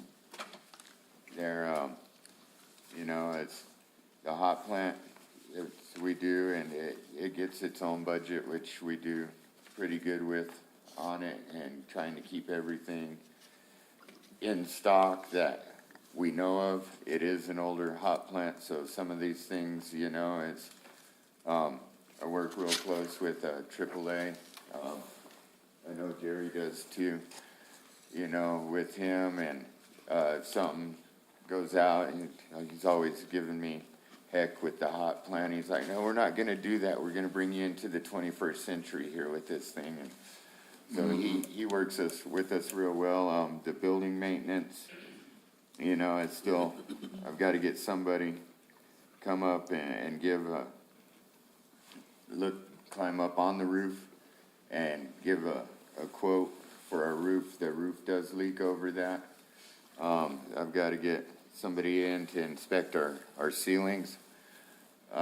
In the offices, they're the popcorn ceilings, and when people go upstairs to get stuff out of upstairs and walking on it, the popcorn's falling off, and in different places. There's a leak with the air conditioner. So there's one place where the popcorn's really started coming off. We have gotten that fixed, but. When you say air conditioner, is it a roof mounted or is it lit? It's mounted upstairs inside. So. Say that again? So our offices are downstairs, and then you go upstairs, and we have a little building in the upstairs with all our filters and everything, and the air conditioners on that. Well, it's sitting on that inside, and then it drains out the side of the building. Oh, so it's a split system, okay, Oh, okay. Not a swamp cooler, it's a or a package, HVAC unit. HVAC unit. HVAC unit. okay. Well, I think we need to really look at that roof priority. Yeah. And then the plumbing, what's the plumbing as far as, The plumbing, well, it's just, we do have just years and years, people with the hand cleaner with the sand and stuff, the oils and stuff from washing your hands into the sewer systems. I had to call these guys, a couple of weeks ago, to come out and try and run. They're like, man, them pipes, we're having heck trying to get them pipes, so we're getting back up. they're just gone? They're the old cast iron pipes that are under the cement slab. Oh, great. And And that's the supply side? Supply side's gone? Turn. What about the sewage part of it? The sewage pipe, actually, and that's, that's what, yeah, that's That's what the problem is? yes. Yeah, now that the bridge is, Close Road Bridge is done, we do have sewer across the bridge. When the bridge did wash out, Jerry had his septic tank there, so the solid waste and the street shop are actually tied into that septic tank. That we need to get that tied into the sewer. Our new building is tied into the sewer, so we just have to run it down the road to the new shop. Can you slip line that sewer line instead of Digging up the pavement or, I mean, the concrete? Nope. This is just a little, it's a 3-inch. 3-inch cast iron, yeah. You can't line that? I thought you could, It's already closed up. And it's that gas pipe, so if you start, we'll try to, bust it all apart. Well, I mean, we can find there's only 2 bathrooms in that shop, and they're right next to each other, are they close to the outside wall too? somewhat, yes. Within 12 feet. 12 feet, yeah, 10, I was thinking 10 or 12 feet, Okay. if I remembered right. And Josh has, he did the floors, he ripped up the carpets, put new flooring down, painted, and, I mean, it looks, he did a good job, they remodeled the admin bathroom and the shop bathroom already. The toilet and all that, so. What type of roof has that got on it? It's metal roof. Yeah, Metal. it's an old metal. But where's it leaking? Have we had it inspected to find out if it's just a boot jack, rubber that's gone away or some flanging? I mean, you can look up in spots and, I mean, you can see, Daylight? yeah, So it's rusted through. it may be in spots, yes, sir. There's a couple of spots in there that, I mean, if you're in there during the day, bright sign, and you're like, what is that? You can see a little circle on the ground, start looking around, and it may be a screw that just came out, but an overlap screw or something that came out. Who do we have vendor-wise that's a roofer that will show up? White Sands, so the ones, I mean, they've been, of course, they sub everything, so it's, we can find a vendor to do it. Who's that?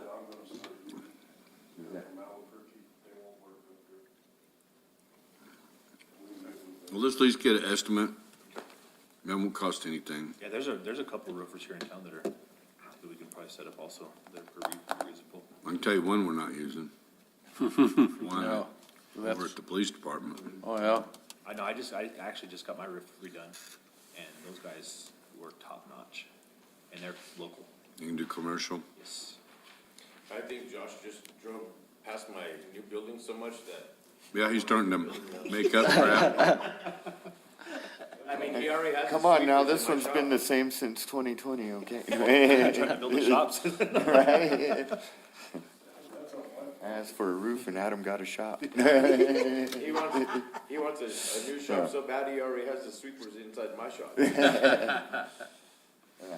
And the other part to that, that we were talking about as well with the ceilings in the office, the safety for Lisa is they want a door through the back, because the way our offices are lined up, you come into the front office, then my office, and then her office, and if anything was to happen in the front office, there's no way for her or I to get out of our offices. So they were wanting, I told her, we'll just slide the window, I guarantee you we can both get through there. But they want us to put a door into the break room. You know what they call that? Sacrificial lamb. Have you gotten a quote on that? There's not a door going into the shop from that office? For some reason, I thought there There is was. if you walk straight through. Like, the offices are off to the left-hand side there. Okay. Yeah, if you walk into the very front office, you can walk straight Walk through right through. and go into the shop, but the rest of them Right. are off to the Okay. side. That's right. And the roof on the loader bay, I mean, that's, if we can, that's not, because it's a washroom and for our stuff, and then, we store stuff in there, so it's not an absolute must at this point, but it'd be nice to have that too, if we've got, for say, our beads that we're storing in there for our paint. Oh, yeah. So, if they get wet, they clump up and they stick together, and just. How big is the loader bay? Mr. I Bull, want to say probably 20 by 30. Probably. pretty close. I mean, we can, And is it open on one side? it's open on one side, and we can get loader or equipment in there, park it in there. We have plugs in there for the winter, so we can park the loader in there, plug the loader in to make sure that the loader starts, and there is electrical in it, so it would be, the electrical is all rated for outdoor. It's got all the seals and all the caps and everything on the electrical in there. And Josh, on your new sweepers, where are you going to store those at? I know you're using Marty's building now, but do you have a dedicated, where are you going to? More than likely, I have the guys cleaning up the back, and that would be something that we can look at as well, is we have a back open bay. I guess it's roofed, but it's open on the sides, and possibly running some flashing from the building down and over, just so we don't have the spacing between the building, water coming off the roof there and coming down in, so it just actually put some flashing or something to connect them together so that we can keep the water out of there, and that's something we do. We got to thank Fred for. With that is, we do have a lot of old roofing. I don't know where it came from, but that's what our other base for our salt spreaders and everything, that's what we built all of that out of. There's old trusses, metal trusses and everything, and some older, so if we had to put a little more on it, close it in a little more, we could do that as well. Okay.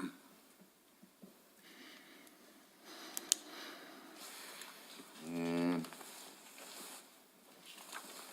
that is, And these prices, are you just good guesstimates? yes, sir.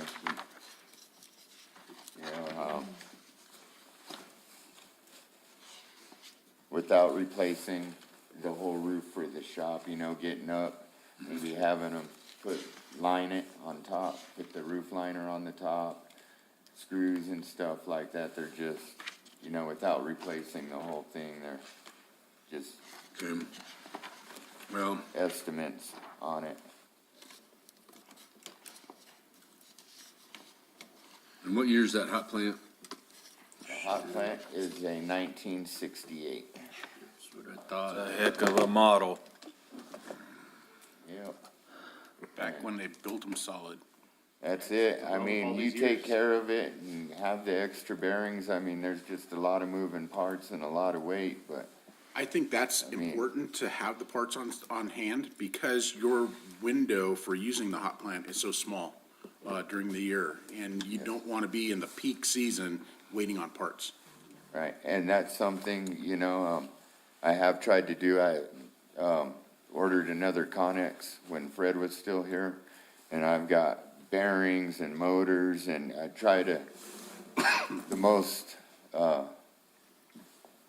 stuff that happens, I try to have all of that there. I have rebuild kits for the transmissions on it. It's, because they're all different sizes depending on, it's a speed reducer is what it is. It's basically a transmission, the way it's geared for the belts, to drive the belts and all the different belts and everything. I have all new bearings and seals and rebuild kits for those. New motors for the drive motors, the electric drive motors. Try to be the most prepared as I can. Right. Mm-hmm.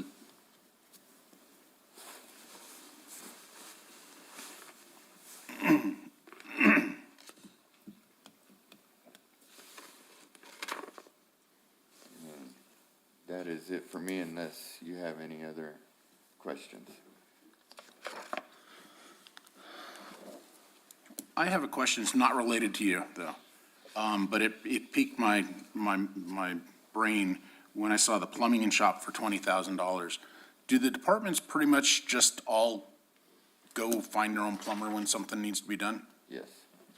Have we ever looked at possibly doing something where we do like an on-call service contract with plumbers so that we have a list of approved plumbers and maybe we can get some better pricing from them, knowing that they're going to be doing more work for the village.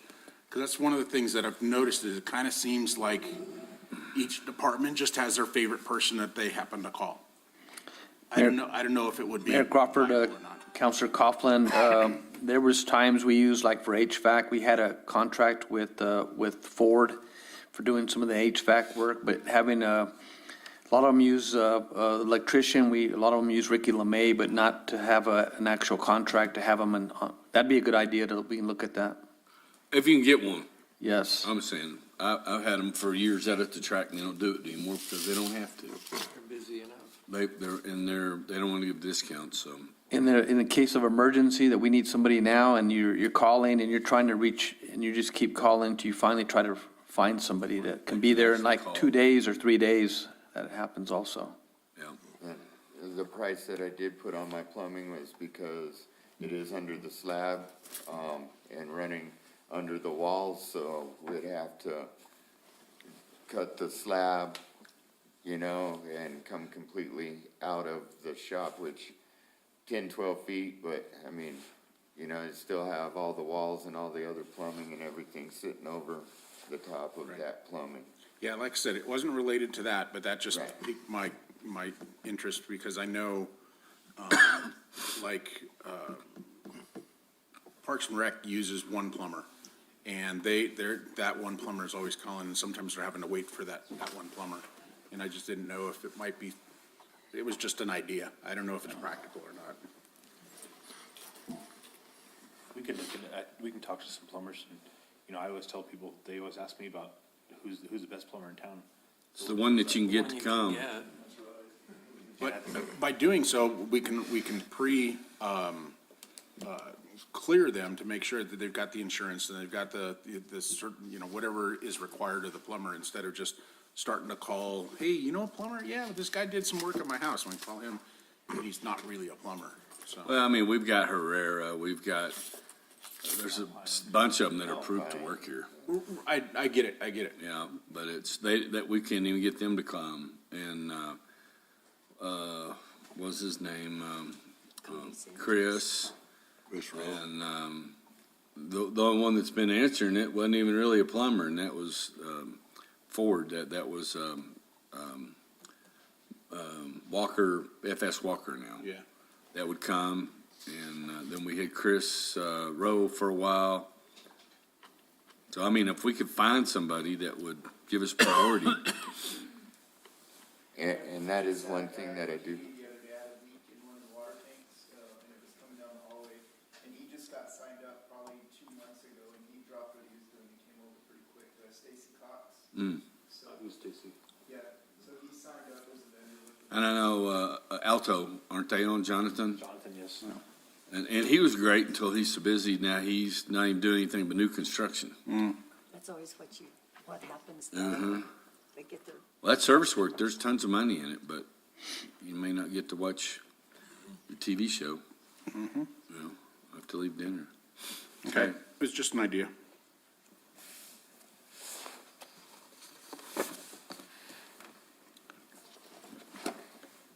good report. Thank you, ma'am. Thanks, Josh. Any further questions? Nope, I think I'm still recovering from the shock, so we'll. Yeah.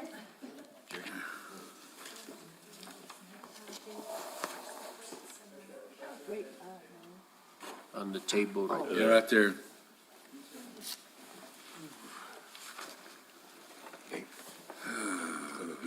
Just two, not so many. Different concepts. Yep. I'm gonna ask him. Is it 11:30 meeting? See if we can go over there and take a look at his building too. Yeah, the street shop. That's for sure. Needed for quite a while, so. It's been a while since I've been over there. Well, that mechanic's truck, what size truck is that? It's gonna be a F-450. Okay, and would it have a box on the back, or? a covered box, or is it just gonna have a work? No, it'll have the actual boxes, it'll be, Like have a a box bed on it. Utility Doors truck, that he can lock and keep everything. compressor, inside a compressor. and welder. Yes. Yeah. We're, with that, I was talking with them, and what we'll end up doing is probably just putting the crane on it ourselves. You already got one? Well, we can get the crane for 5,000, and then, the box, reinforce the box, and put it on there for about 7,500 bucks. When I was talking with the people to put the crane on there, they wanted $37,000 to put the crane on there. An additional $37,000. Wow. They had to reinforce the box. They wanted us to get a bigger truck. Well, do we need one? I mean, we need to make sure we're trying to Right, pick up well, I stuff mean, that's. With ours, Jerry does a lot more lifting with his truck. Ours is gonna be being able to pick up, a drum of paint or a drum of oil. So what they're wanting to put on it compared to what we need is not feasible. Pick up a tire for the dump truck or for the motor grader that we can pick it up instead of trying to lift it up and put it in the truck. Yeah, it's gonna be more along those lines. Talking with Lonnie, he said a crane that could lift, 1 ton, would probably be feasible for what we need. We're not trying to pick up the real heavy stuff, so. 3 or 4 thousand? 3 or 4 ton. 3 or 4 ton. Okay. So, like I said, we're talking to him, if he reinforces the box where he wants it. And that was the other thing, if we were to put a crane on that one, with having the box beds on there, they would have to put it right in the middle of the bed and everything, which would take away from the room, getting the tires and oil or whatever we're picking up in there. Okay. All right, thank you. Yes, sir. Jerry.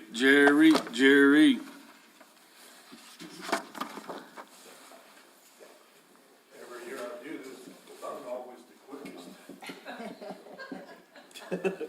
I should get A prize of some kind? Or if they stay open long enough, let's keep our fingers crossed. Could I offer you some grapes instead?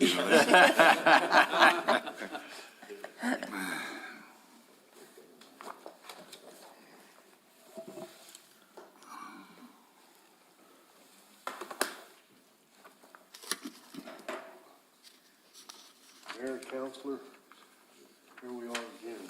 Yep. This is my resignation chart. We're down 3 people. Of course, y'all know we've been down 1 for For a while. quite a while. Josh Payan is helping out Parks and Recs now, Right. so we're out for that position as well. But that change just happened, so that's why it's still there. Mm-hmm. Actually, that was pretty good of the village to be able to Moving. help him.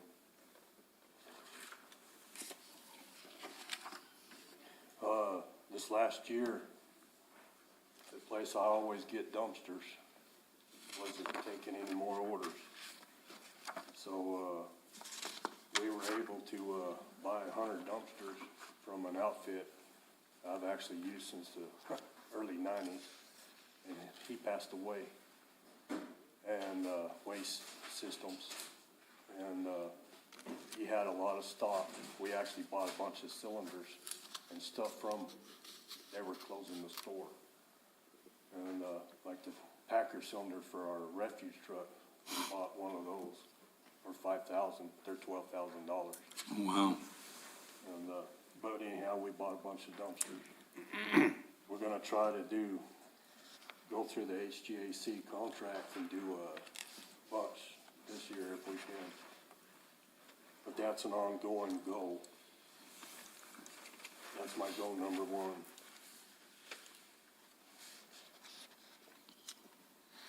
Any questions on? I've got a question. When there's houses being built or remodeled, do we try to put dumpsters at those places? Or there's just, where I live, there's just not, it seems like there's not enough dumpsters. It just seems like people from up top are always dumping down lower. And then we run out of space, which I know it's not our dumpster, it's everybody's dumpster, but, We have put out a bunch more dumpsters. okay. We will. I mean, that's not a problem. I didn't think it was, okay. To be honest with you, ma'am, I don't even know where you live, but if you give us your address and everything, we'll check into it. It's okay, I'll kind of peruse the streets and see up above me and see how the dumpsters are, and then I'll let you know. I live, can't think of the subdivision. She doesn't even know how she gets home sometimes. Don Meadowwood. Yeah, I'm on Meadowwood, but it's, I can't even think of the subdivision. Juniper Hills In subdivision. between, Convair and College. And of course, we do have a lot of Short-term. rentals, short-term rentals as well. And that's I why know. we've added a lot. Yeah, I know. And it's not a problem. I'm not, Usually what I do is if we have a full dumpster, and I do call quite a bit, and I get calls from other parts of town, we just call them and they schedule somebody. Tom and I go other we'll take ours, but the people around us are, and I know it's hard to believe, they're older than us. And so I hate to have them not be able to use the dumpster in the neighborhood, so, but I'll look at it over and then I'll call. Yeah, if you'll give us a call, Yeah, I'm sure we can fix it. As Yeah. long as there ain't no wires in the way or oh no, yeah, like that. okay, thank you, We'll fix it. okay. You guys generally try to put one dumpster for about every 5-6 residences, something like that? The rule is 4. 4? Okay, She's talking about me coming by and putting a little bag of trash in it. no, not at all. Little No. bag of trash. No, not at all. And I know that that's not our dumpster. It's just, especially in the summertime, we don't get to use it because everybody's coming down and using the dumpster, so. But I'll look at that. The dumpster by Counselor Eby's is full of gun boxes, so. You have to save your trash, and the day after it gets emptied, then you hurry up and fill it up. Right. Yes, ma'am, we'll certainly, Yeah, I'm not complaining.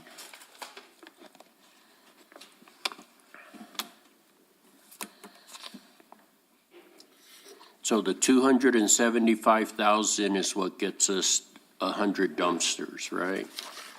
Or roughly? no, sir. I got those 100 dumpsters this year at a real discounted price. Okay, because they were going out of business, right? Right, yes, sir. But just reading here, while new dumpsters were ordered yearly in different quantities, the average is around That's what we 275,000. like to spend when we go through the big HGAC and we go Right. through Roll-Offs USA. We like to spend about that because we keep that in the surf. Okay, And this year, they just flat wouldn't, it's just like we was talking, y'all have been talking all morning. They didn't have the people to build them. right, They weren't taking any more orders. right. It's parts and everything is hard to get right now for even my trucks. Right, yeah, we see that everywhere. I'm just thinking that when we're doing this rate analysis and all that to be sure we build in that factor amount of dumpster replacement as well. Yes, sir, I get that. I put that every year. Okay, Jerry, haven't those been running about $900 a piece or so? They were 800 and something, but they'll probably be close to 9 $8,000 now. Okay, And we get the bear locks put on them. Right. Which, you know, costs a little more, but it's worth it. We can just, when we get them, we send them right out. right. And then the go number 2 is the replacement of the container truck and the container trailer, which we had started last year. The container truck now has been, I finally got a build slot for it, and it's being built. It wasn't just something you go buy off of the lot. So, that is actually happening now. We actually, had to hurry up the day that we had to get the PO within that week, and we was gonna lose the build slot, but we did it. Thank Judy and Ron and all of y'all for that. Any questions there? No, And we can't start the trailer until we get the truck, so, because it fits the truck.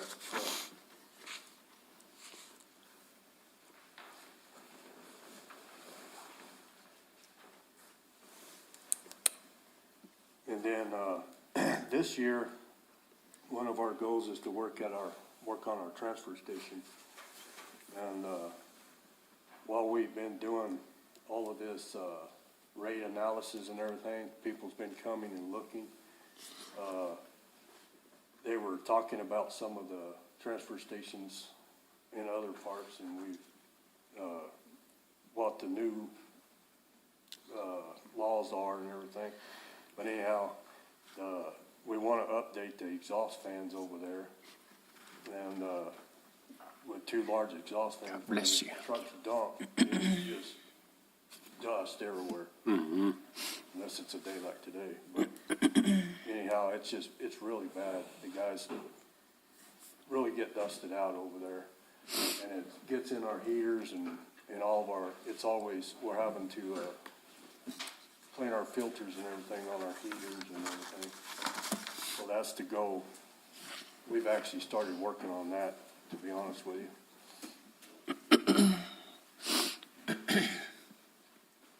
The other goal was to update our fire protection over there and, tap into, Adam's fire extinguisher there by the shop and bring in a line that we can run fire hoses with right inside the transfer station and into the pit. Yeah. And, he said that would be free since we letting him borrow our septic tank. That's Josh's. You're part of that. Okay. so Jerry, in one of the emails that I got from the COG that lists all the grant possibilities, I noticed one today that there is something regarding transfer stations. So there's a grant opportunity for doing some of this work that you want at the transfer station, getting a grant for it.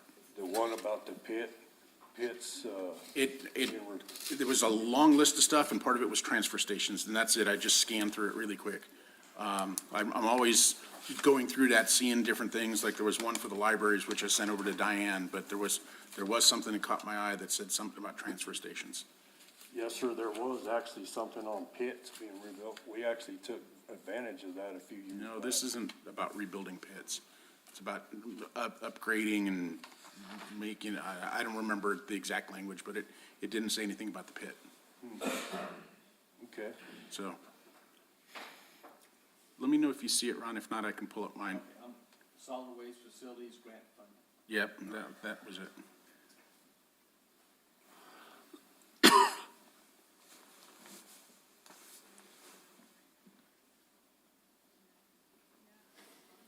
I'd like to find somebody to do that, hook off of that fire extinguisher for me.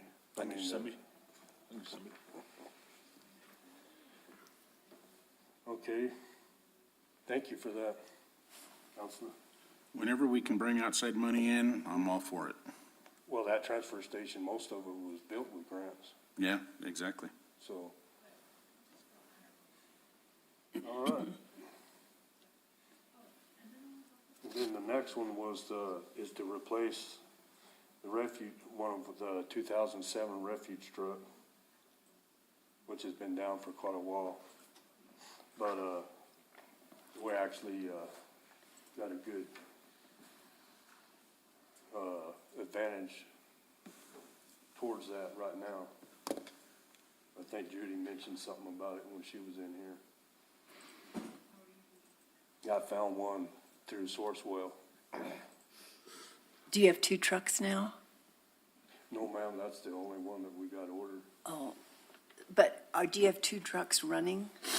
We got 3 3. 9 trucks, and that's all we've had for a while. Right. We actually lost one yesterday. We left the rear end. It's 2 weeks out. There's $12,000. FYI, Ron. Been busy. I haven't been able to talk to you. But anyhow, that's gonna happen. Thank y'all for that too. We have to have 3 trucks, and it's been heck keeping 3 trucks on the road. Especially when Dick sends out all those letters saying you need to cut your trees. Well, that's the That's the gravel trucks. gravel Oh, trucks. that's This the is just the This is trash the trash trucks, truck. the refuge trucks. Okay. Which I will say, you have in here, the truck will cost about 300,000. Given the cost of all the other vehicles we're hearing about, that sounds cheap to me. That's what the last one I ordered cost. This one's actually a lot cheaper. Another reason, I'm going with a different body. And the reason why I opted to do that is, they have a mechanic out of Albuquerque that will come and take care of their body. Right. Which the mechanics that, like, Adam and I and Josh, everybody uses, they'll work on the truck part, the Peterbilt's trucks. They don't want nothing to do with the bodies. Right. And, that was one reason why I opted to go with this new body style that I've never used before. I mean, we even had Patmore's way back. But they don't have nobody to come out and do anything. And since I've been out for a mechanic since February of last year, that will help me a lot, having somebody help maintain the body. Absolutely. A lot of these mechanics that won't even make a hydraulic hose, they won't do nothing to do with hydraulics. They'll work on the truck, but nothing to do with the hydraulics. So it's actually a cheaper truck. I didn't order it. It was on the ground. I'd have to wait another year if I ordered it. But a lot of the specs was close to mine. So I think it'll work fine. Gotta do something. Any more questions?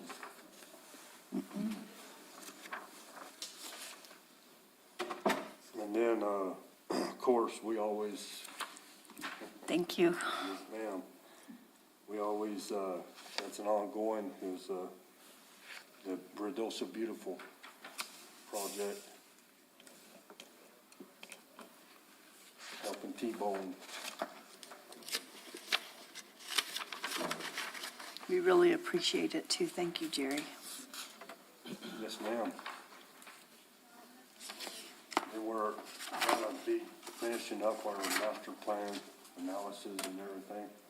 We've worked hard on that, a lot of myself and my staff. I got a good staff.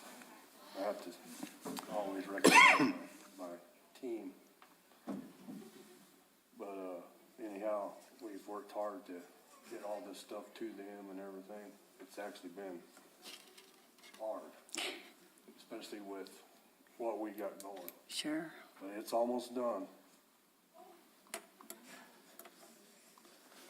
And Mayor Crawford, members of the council, just again on the solid waste master plan, it's going to be behind on completion from the water, wastewater, sewer. Some ideas that we brought in is trying to do more of a regional plan with the county. We met with IRA, Ruidoso down, so we're looking at other options of how to move forward with that. So those are just ideas they want to incorporate in the plan.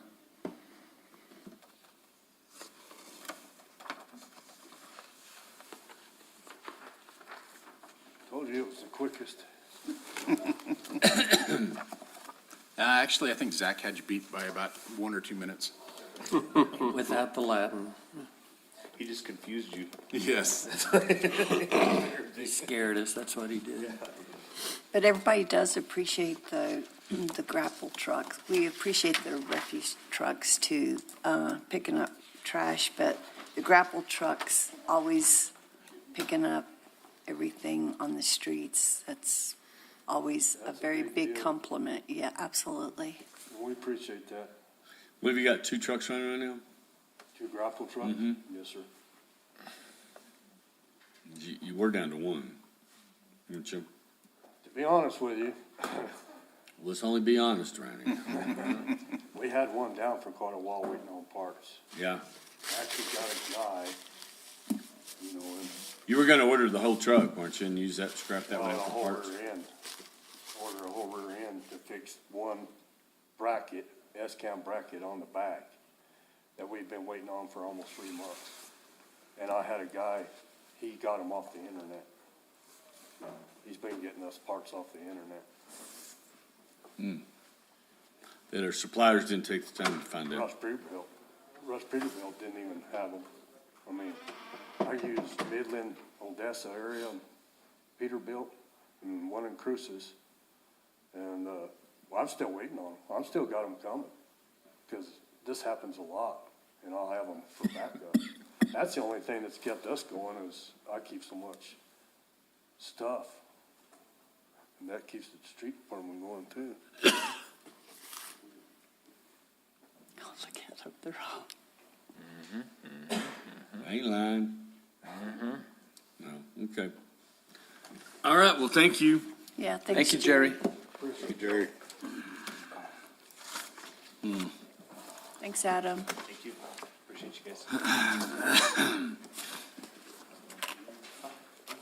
Okay, forestry. We'll have our water resource team now.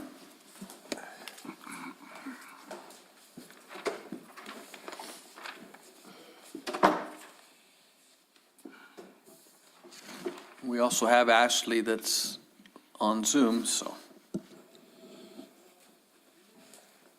Hi. Hi, Ashley.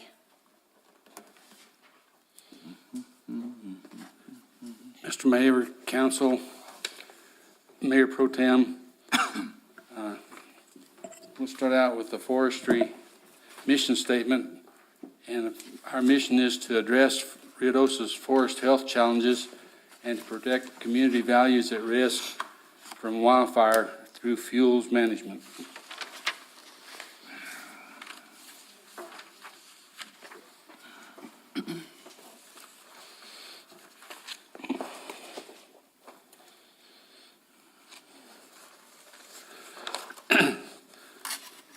Forestry's goals don't change much over the years. You go to different areas and do different, but the same thing over a lot of different areas. And our comp plan goal number 1 is thin to 4280 standards, 100 acres of village-owned property. And we normally hit around 100 acres. Last year, we did like 450 acres of village-owned property. And for funding for this, we have approximately $70,000 left from a state grant. And we're going to be requesting some money from the council for thinning some of the acquired property. We've acquired quite a bit of property, and we're in the process now of evaluating what needs to be done on that property. Before purchase of a lot of properties, we actually have a team that goes out and look, and we estimate what it's going to take to bring it to standard. And so far, we've been able to bring some of it to standard with grants and those kind of things. But the $70,000 I have here is the only grant that we're assured of. We've applied for a $750,000 grant to cost share. And in that grant, I wrote some language that we could actually use that not only on private property, but on village property. And so we can pay 25% of the cost and let the grant pay the rest of it on the Is your microphone on? No.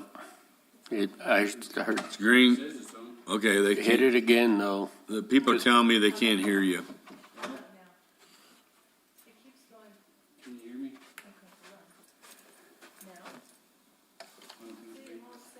Yeah, it's not staying on. You can tell the difference. I already broke. Okay, there it was. That's on.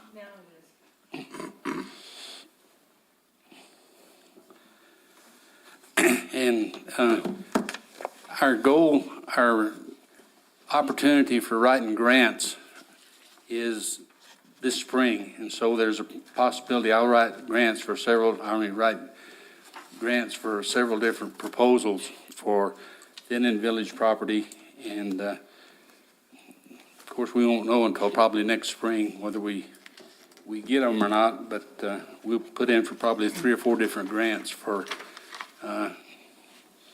on the one I put in for cost share, there's what they call non-federal grants, and for private grants, we have a couple of large properties. Hee-Haw has 160 acres that we're going to put in for a grant to get that thin, and that'll that's a no. We don't have to have any match for those grants. That's the kind of grant we had to do the airport, and we didn't have to have a match for that, but we actually provided about $51,000 worth of matching with our time and the truck time and the cactus survey we did. So we actually had a match for that. And we've been blessed, I guess, to utilize the statewide rosters for thinning and those kind of things. And on the grant we had for the airport, we were required to do 300 acres.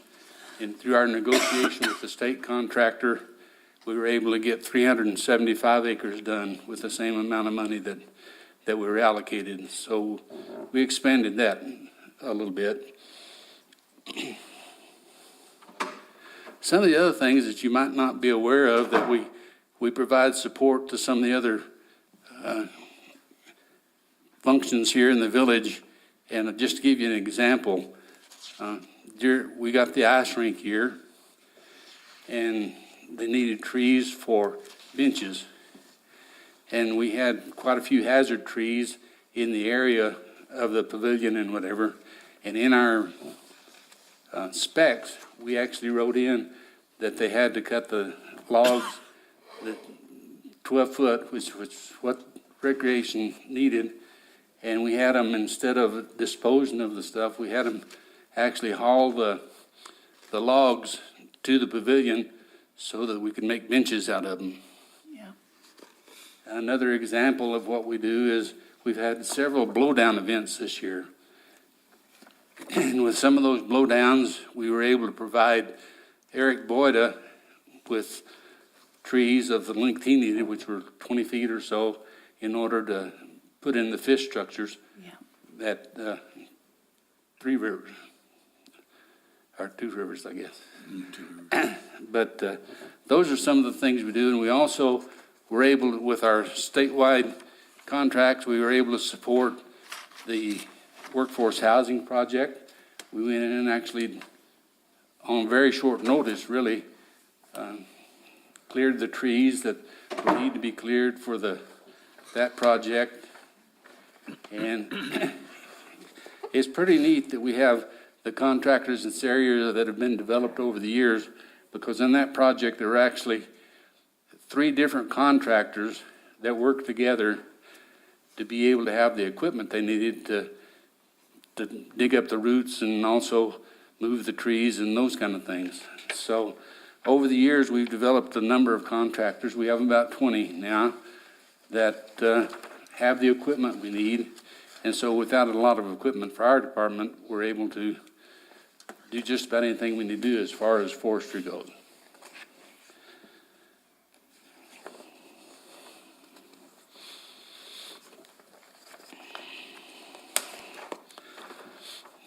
Our second goal is to certify at least 900 properties that are out of compliance or will go out of compliance during the fiscal year.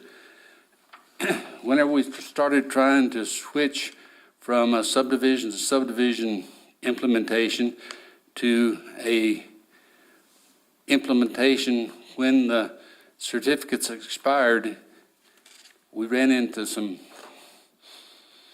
roadblocks, if you would, and part of that was that when some of you were here, whenever we changed the financial systems on the old monthly papers that people got for their billings, it had the expiration date, and it also automatically increased the rates from a non-compliant rate, or from a compliant rate to a non-compliant rate. Whenever they went to Encode, those things went away, and we had to go from a notification system that is done manually to, and also when somebody's certified, we have to go in and actually goes out of certification, we have to manually go in and tell the Encode to raise the price. So one of the things that can help us out a lot is if we redo the contract with Encode or someplace to add some of these things, because the process we have now is pretty labor intensive. Just to give you an example, whenever we start to send out letters for an implementation area, we have to go to Encode and check the addresses. We have to check those. Then we have to go check the county's database to make sure that the property hadn't sold and the address is correct. We then send out the certification letter, and whenever we started doing that, we started to do it on a monthly basis, and what we finally came up with is that the certifications will end in a year. If your certification goes away in 2023, then you'll get a letter that says, okay, you're going out of certification this year. If you don't get recertified by this date, then your rate's going to go up. And so it's not on the date, it's on the year now. And that's the only way we could do it, because it was too labor intensive to try to do that month by month. The other thing that's happened to us in that about 20% of what we're doing now is the short-term housing. Our ordinance says that in order for them to get a short-term housing permit, they have to be certified. And so what we're running into is nobody saves their certificates. And so when they come in to get certified, if they don't have a certificate, even if they're certified, they come to forestry. Forestry has to verify that they've got the certification. And so for the next 2 years, they can have a permit. Along with that, we have some areas where we have, like White Mountain Meadows, there's some common ground. And in Innsbruck may be a better, because the person that owns it and wants to do the short-term housing owns the house, but they don't own the common ground. And always before, when we had the implementation system, we could go in and have the whole thing certified before anybody got certified. With the short-term housing, they come back to us and say, but we don't own the common ground. The association owns the common ground. And so essentially what we did is said, well, till we figure out a way to fix it, okay, if you own the house, we'll go ahead and certify the house. But then when the certification date comes around, the association will have to get the rest of it certified. And so we run into a few things like that. So far, it's pretty labor intensive and sometimes drives Kathy up a wall. But we're managed to get that done. But we're planning to do we sent out 1,050 letters with a due date of the end of June for this year. Of those, about 400 of the properties never had been certified. And the others had certifications. And what we're finding out is those that never have been certified aren't responding to our letters. Mm-hmm. And so I can see a bottleneck at the end of the year where we got 350 of them sent to court. And so we're going to have to work through that to see if there's a better way of contacting people or some other incentive we can use to try to get more of these properties certified. Dick, Wouldn't you have had a bottleneck last time if there's 400 of them that aren't certified, that didn't get certified the last time? Yeah, they didn't get certified last time. Right. So were those then referred to court? Yes. And there's oddities in court. In other words, we go to court and the judge contacts the people and some of them blow the judge off. And so if we don't have the driver's license or something, we can't threaten to send them to jail, or the judge can't. Once he goes to the judge, it's his thing. And so there's a certain amount that never get certified. We've been pretty successful sending people to court, and we're actually somewhere in the 92 to 95% certified. But when we did this year, we went and concentrated on those that never had been certified, and that's the reason there's probably a larger number, the 400, than normally what we send out. And so we're trying to work through that to get a higher percent certified. Dick. So if you're not certified, you are increased, you're like through the water? What, I don't understand the increase. What do you mean increase? Well, the certification rate is $4 per month for the first acre, $2 per month for the second acre. Is that on our bill? Yes, It's the green waste. that's yard waste billing. Okay, And if you're not certified, it's $12 per month for the first acre and $6 for any subsequent acreage. okay. Okay, and to be certified, okay, so I get a letter, I clean my property. I have to go back to you then and say, hey, can you come out and look at my property to be certified? Yes, matter of fact, we normally make 2 visits. Yeah, The first one, we go out and tell you what you need to do. yeah, And then we come out to make sure you did it. right. Then do you give the certification right then? Within a week or so. We Oh, actually, okay, the certification goes to Kathy, and Kathy actually writes up the certificate. And the Right. certificate is mailed to the landowner. okay. So if you are not a resident, but you have a house, do you just blow those people off if they don't? I mean, I know that you're sending them letters and everything, but I don't know that helps. Well, it does, because what we find is that there's a certain number of people towards the end of a certification period that when they get a letter from the judge, we get an immediate response, because most people don't want to go to court. Yeah, Of that, there's maybe 10% that blow us off. And then the judge actually goes, and if he has a driver's license or some of those, he can actually fine them or he can do whatever. But there's a very small percentage that we actually go to court. yeah. The incentive just isn't there. I mean, it's $8 a month different, $96 a year, when it's going to cost you $600-800 to have some trees removed, maybe more. You know, forget it. I'll just pay the extra $96 a year and be non-certified. And to me, it's a little, I don't know, I can't think of the word. When you've got your property all figured out, and, oh no, you need to take that tree, you need to bring these branches up, and you're looking around at all these houses, and I know that I shouldn't be looking around at all these houses.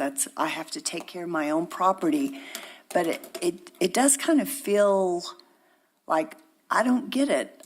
I've got mine, and look at everybody else's property around me. I don't understand that.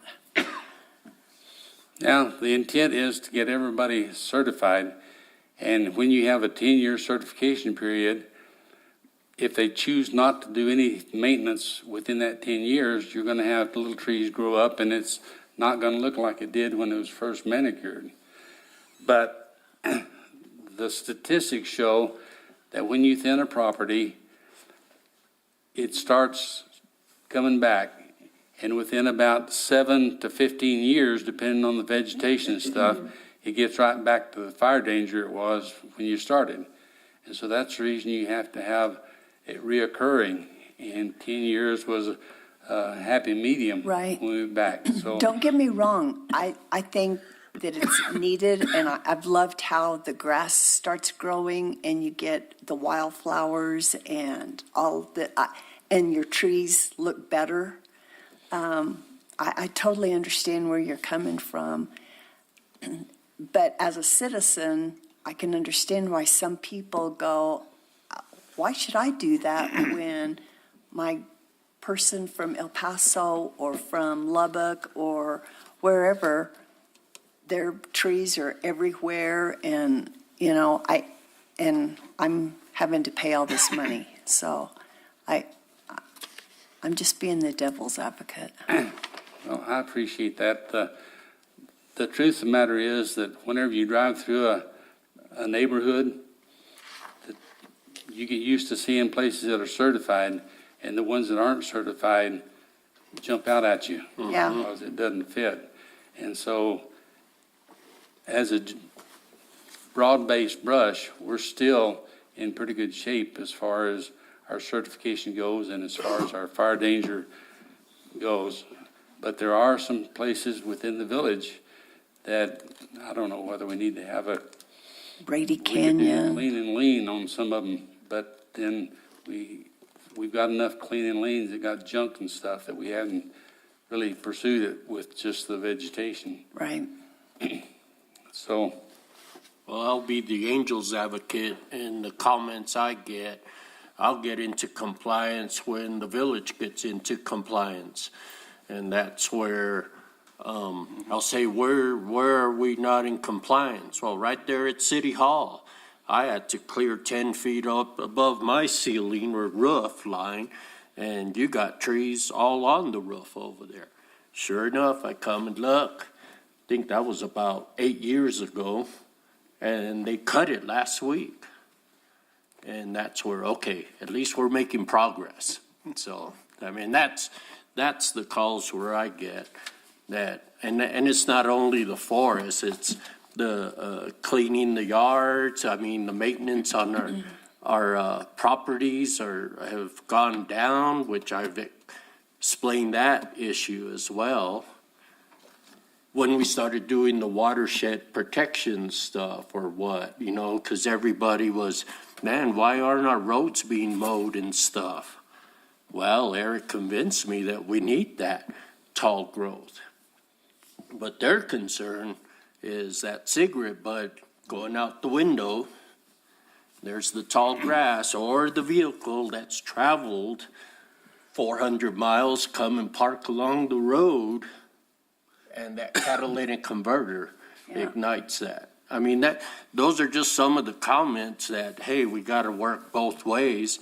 I tell most of my neighbors, hey, you got a weed eater, go out there and cut it, which most of them do.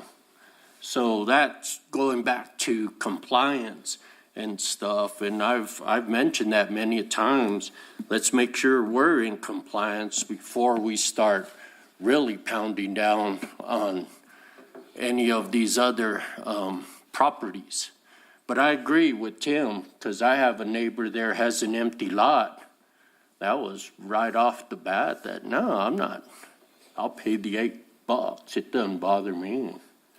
So that's there. But they did get it done. I think I asked you a couple of years ago to try to find them out of El Paso, and they did come and thin it out.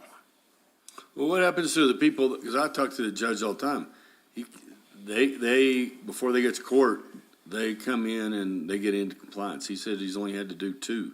So when he has to do 2, I need to find out what he's doing. What do the fines look like? what was the last question? So I'm sorry.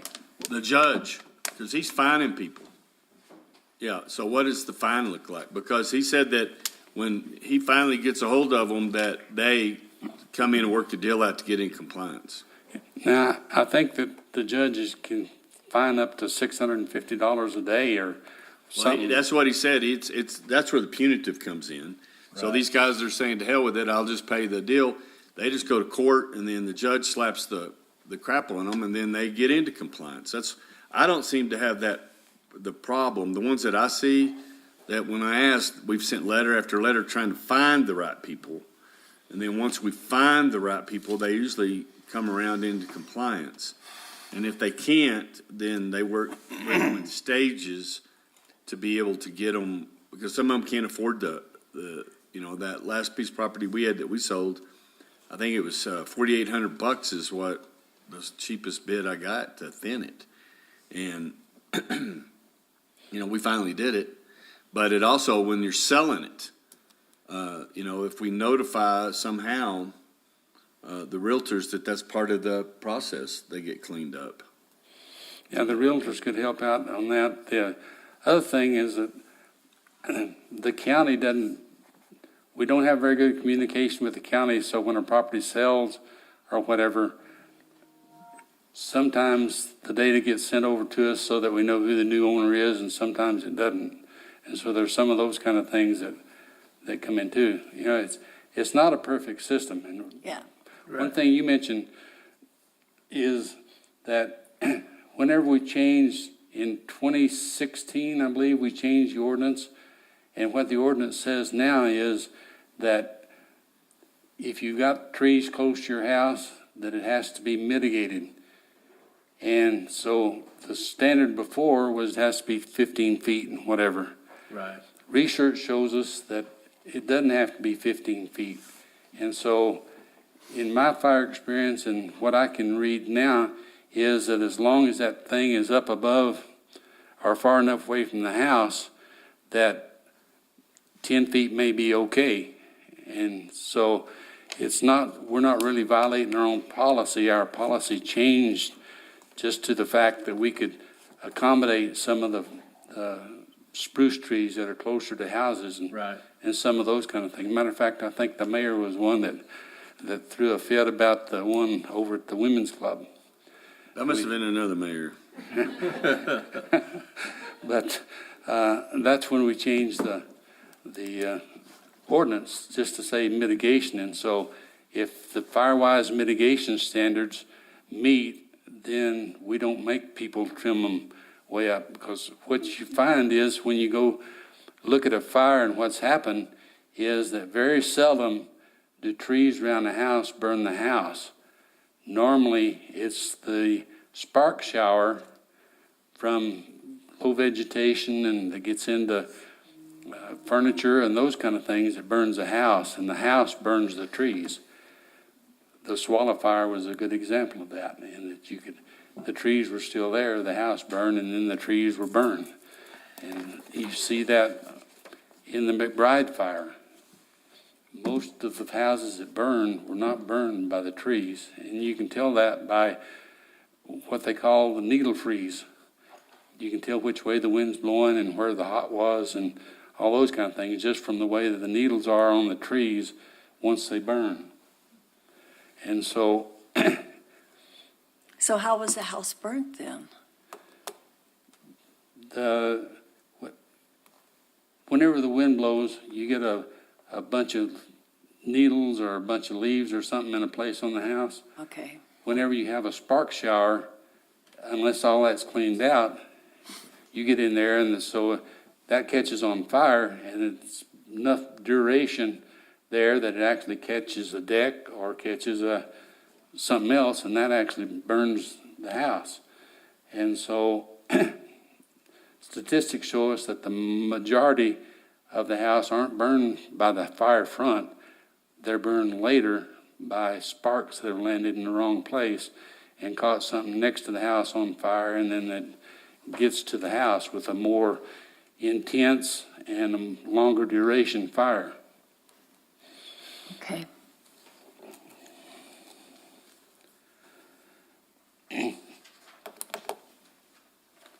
Our goal 3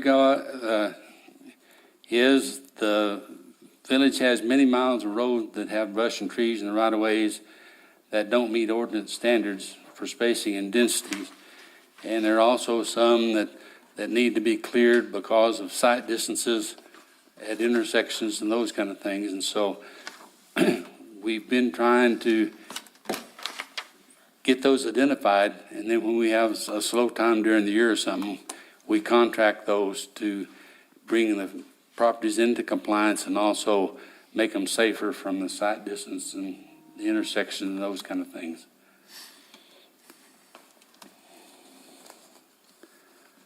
I skipped something.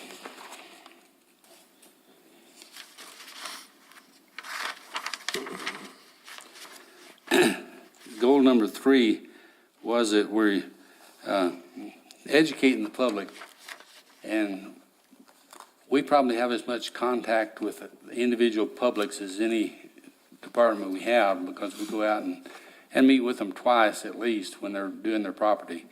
During that meeting, we explain why we're doing it, why it's necessary to do it, and those kind of things. So we get a lot of one-on-one time with landowners.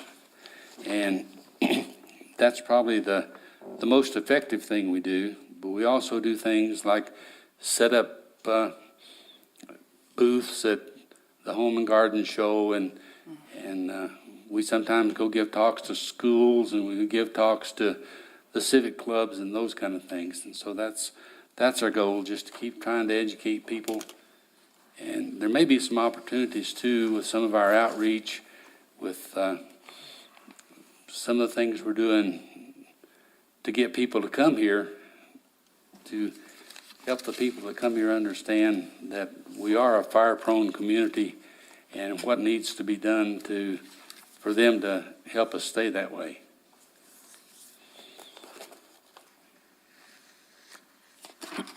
And I believe that concludes it. Are there any questions? I just have one comment. There by the fire station, the mountain that was cleared, that looked really nice.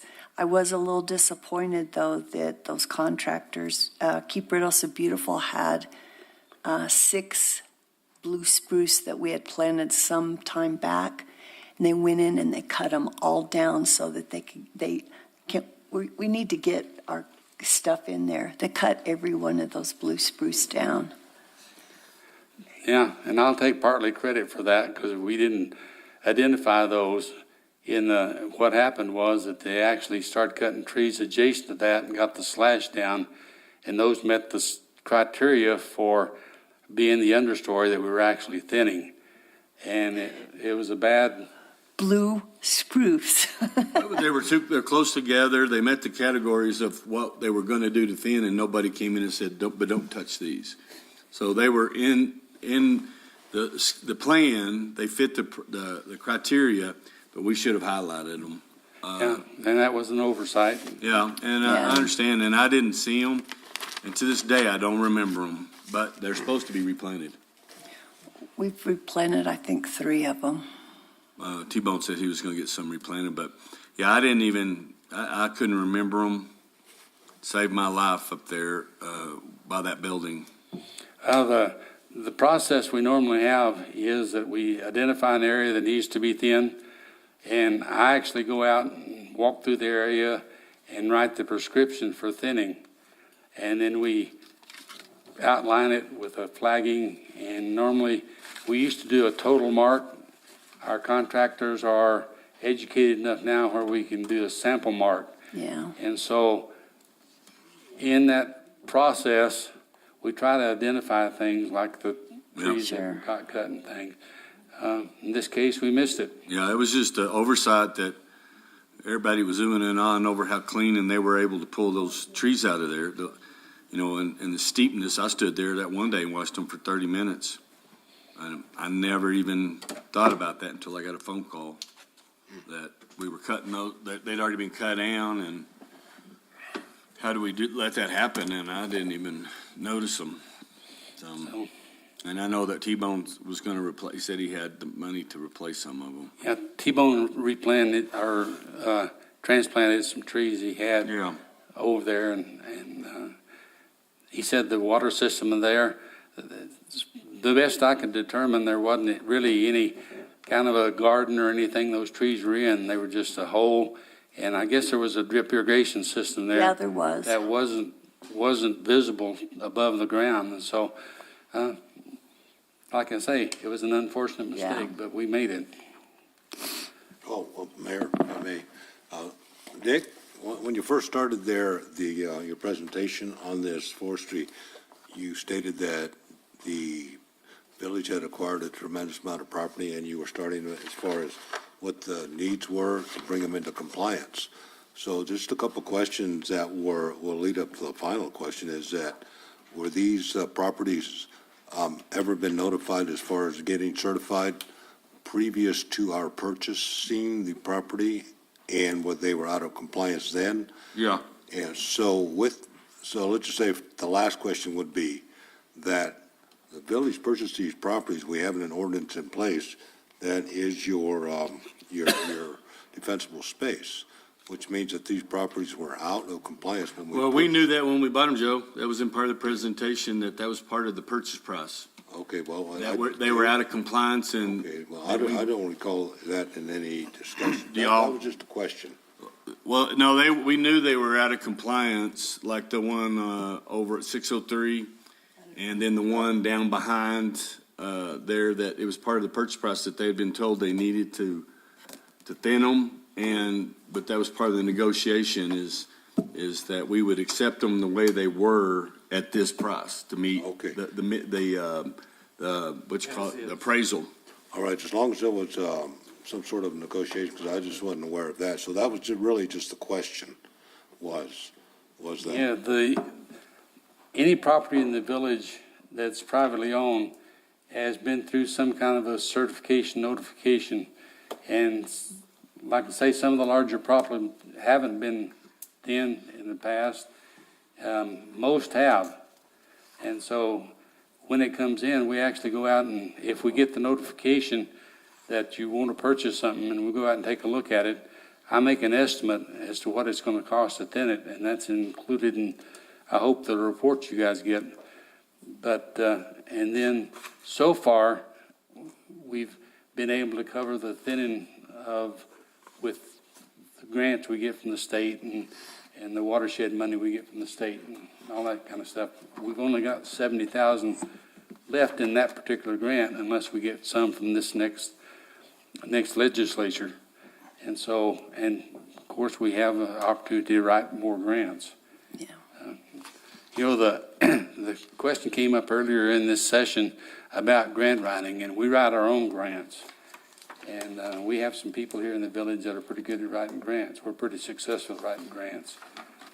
Part of that process is that through the WUI group we actually share grants and we proofread each other's grants, and in order to get the collaboration and all those kind of things. So we strengthen our grants through our partnerships with other agencies and those kind of things. And each grant comes with a criteria that it's going to be scored on. And so you know what they're going to score. And so when you write the grant, you normally have a limited number of words you can use. And so you focus on the grants of what they're going to score on. And a lot of it is collaboration. And one of the big things is the cost of the grant. And what happens to Rio Dosa, because we're more at risk, we require our material that's cut to get out of town, which reduces the amount of fuel and whatever.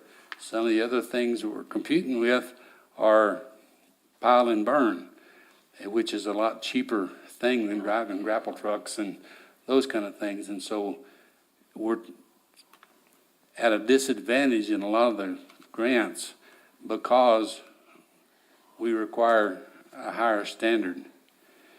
And there are also some of the things, like we require the limbing from beneath and whatever. State forestry and the state land office doesn't require that. Matter of fact, the state land office requires that you not prune trees up to provide habitat for critters underneath the trees. Well, in a real sense that establishes a ladder fuel, because a lot of the trees have branches go all the way to the ground. A grass fire comes through there, it catches the tree, and on and on and on. And so those are some of the things that, because we have a higher standard, sometimes when we write grants, it's a little bit not in our favor to get the grant. But we have a lot of proponents out there that support us and what we're doing. Matter of fact, we're probably one of the top in the nation as far as fire mitigation work that's been done in the village. So, okay, I'll be quiet now. I have one more question. Go ahead. Have we ever, have you gone through all of Ruidoso now for for fire mitigation? The whole village? Yes. Yes. What about Brady Canyon? Have we looked at Brady Canyon? Brady Canyon is one that has been an implementation area. It's been, most of the properties there are certified. But one of the things about Brady Canyon is that because of environmental concerns or whatever, the Forest Service did a lot of thinning higher up in Pert Canyon, in Brady Canyon, and there are a lot of piles up there that still need to be treated. And because of fire restrictions and burning projects getting out of hand and those kind of things, those have been there for a number of years. Yeah. And so even though our partners do a lot around our perimeter to help out, there are some areas that are still not good. And if we get a fire in that area, some of our houses will burn. Yeah. But we keep pecking away with it, like Rifle said. And it's so much better now than it was 10, 12 years ago. There's no comparison. Well, we appreciate all that you do. Who's doing watershed? I think Ashley and I are going to do it together. Good. Yeah, Ashley was on earlier. Yeah, I'm here. Okay. There she is. Ashley, do you want to present, and then if there's something that I need to jump in with, I can do that, however you want to do it? Yeah, we can do that. That'll work. Okay, so our mission statement for water resource is to provide safe, friendly, prompt, and sustainable drinking water and sewer service for the citizens and visitors who live, work, and play in the village of Ruidoso.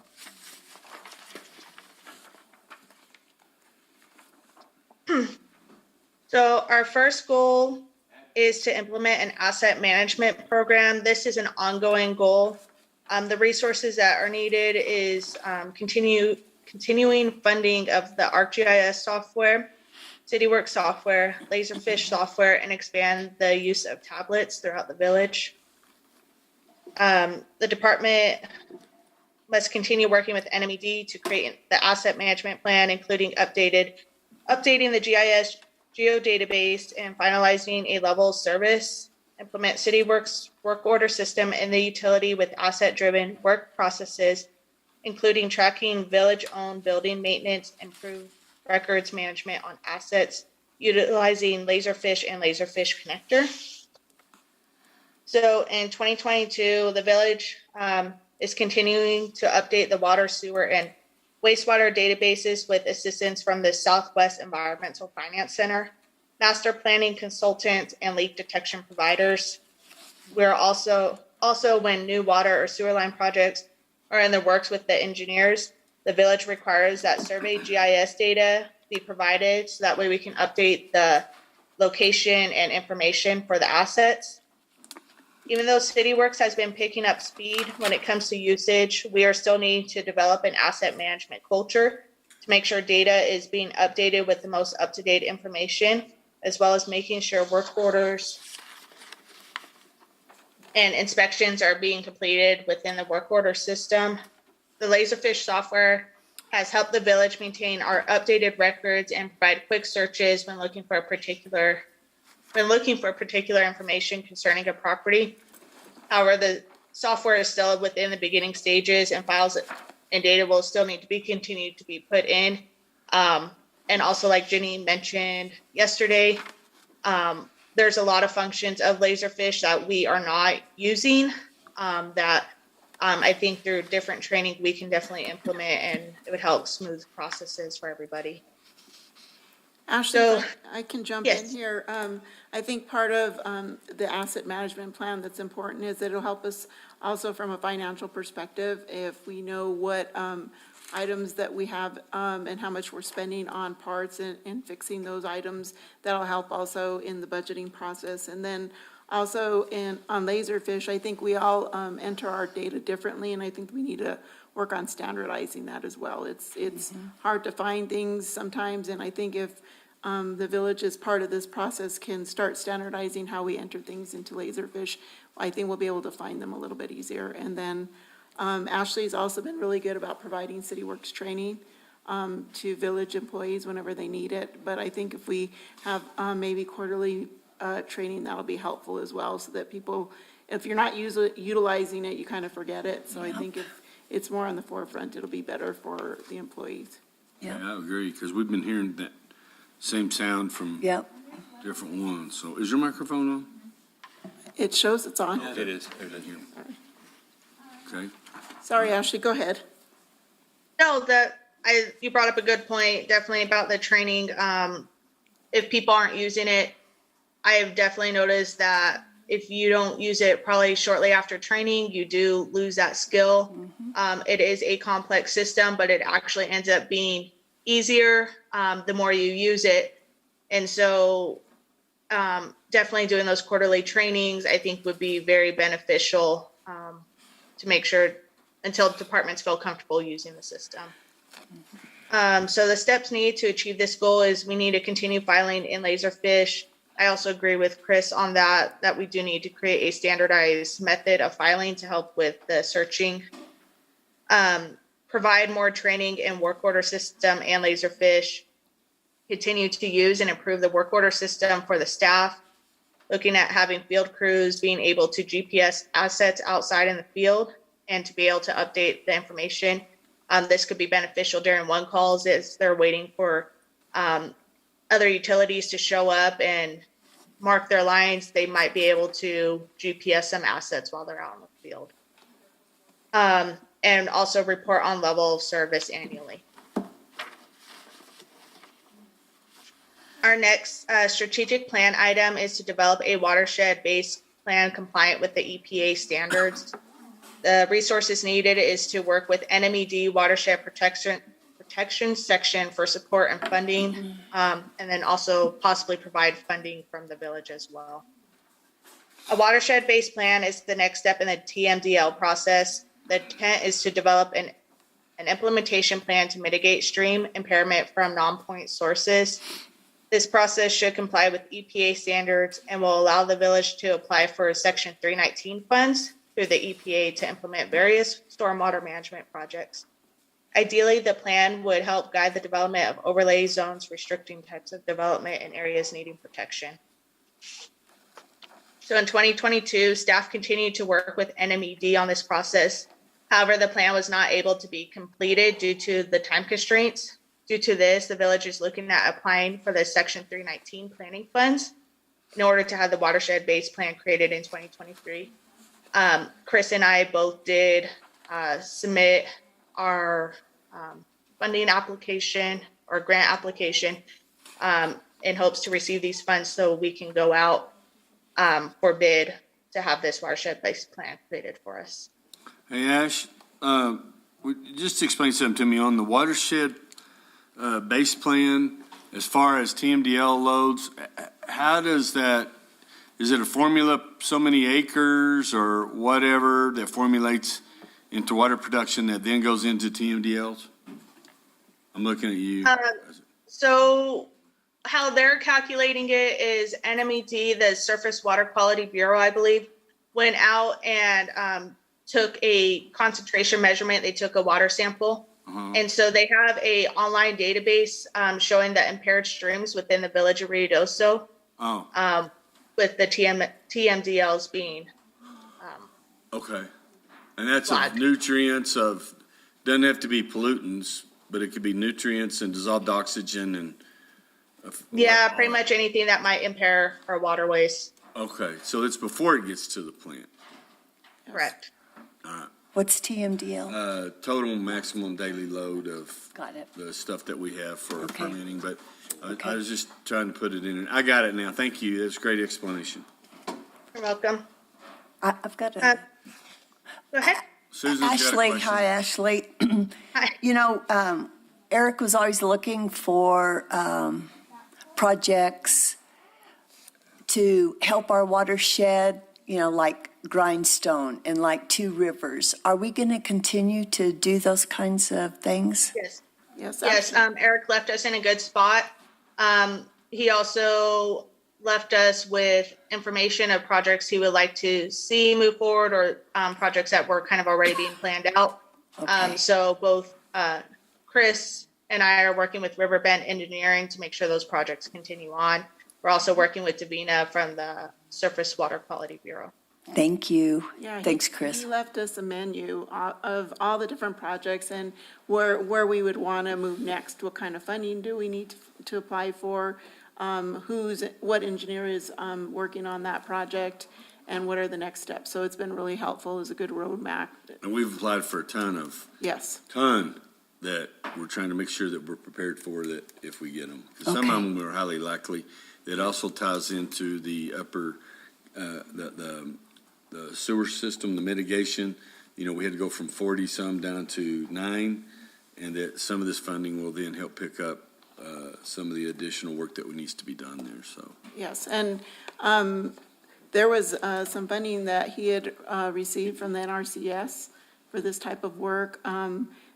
Because there was some delays due to McBride and also getting permission from some of the homeowners on the construction part of it, the funding was deobligated, but we've spoken with Aaron Reynolds, and he said that if we reapply, the funds will be awarded back to us, and we'll finish the project. So Okay. there is just, I guess Eric had thought that was taken care of, but there was a couple of forms that he needed to provide and didn't have a chance to. And Oh, so okay. Aaron Reynolds has been really good about working with us and trying to get us that funding. But I think the hard part is for Ashley and I is to make sure that we know what funding he's applied for, that we're not duplicating that effort. I know the majority of the funding that has been applied for will be awarded, but we just don't know when. So, Sure. Okay, well, thank you very much. Thanks, Ashley. you. So the steps needed to achieve this goal is to apply for funding, which we have done, and then to go out for an RFP for a watershed-based plan for engineering and planning firm. So our next strategic plan item is to develop a drainage master plan with updated development standards. Our resources needed is funding for a third-party contractor. Description is, a drainage master plan would identify water flows and sites of recurring flooding and potential stormwater management solutions. Additionally, the drainage master plan would update various drainage-related ordinances and standards. Drainage master plan flow calculations could be utilized to update the FEMA flood insurance rate maps or FIRM, and could possibly be used as match for FEMA hazard mitigation funding. And Ashley, I So, believe we did receive the funding for the grant fund for the drainage master plan. Judy, believe Judy's on, she can confirm that. Yeah, I think Judy said that we just got the award yesterday, and that a portion of it is the grant and the other part is a loan. So Yes, we did receive a groan. The grant's 250,000 and the loan is 100,000. How much was the grant again? I apologize. 350. 250,000. It was I'm a just total of 350, Ashley with 250 of it being grant and 100 being a loan. Awesome, thank you. Is for that why they update. call it a groan? Grant loan. Yeah, grown. Yep. Okay. I thought I heard that. So- Ron, excuse me, Go ahead. Ashley, who's our floodplain manager? That should be Counselor, Mayor Crawford, Counselor Salas, that should be Bill Powers, I believe, is Okay. still Yeah, he's- designated as our okay. floodplain manager.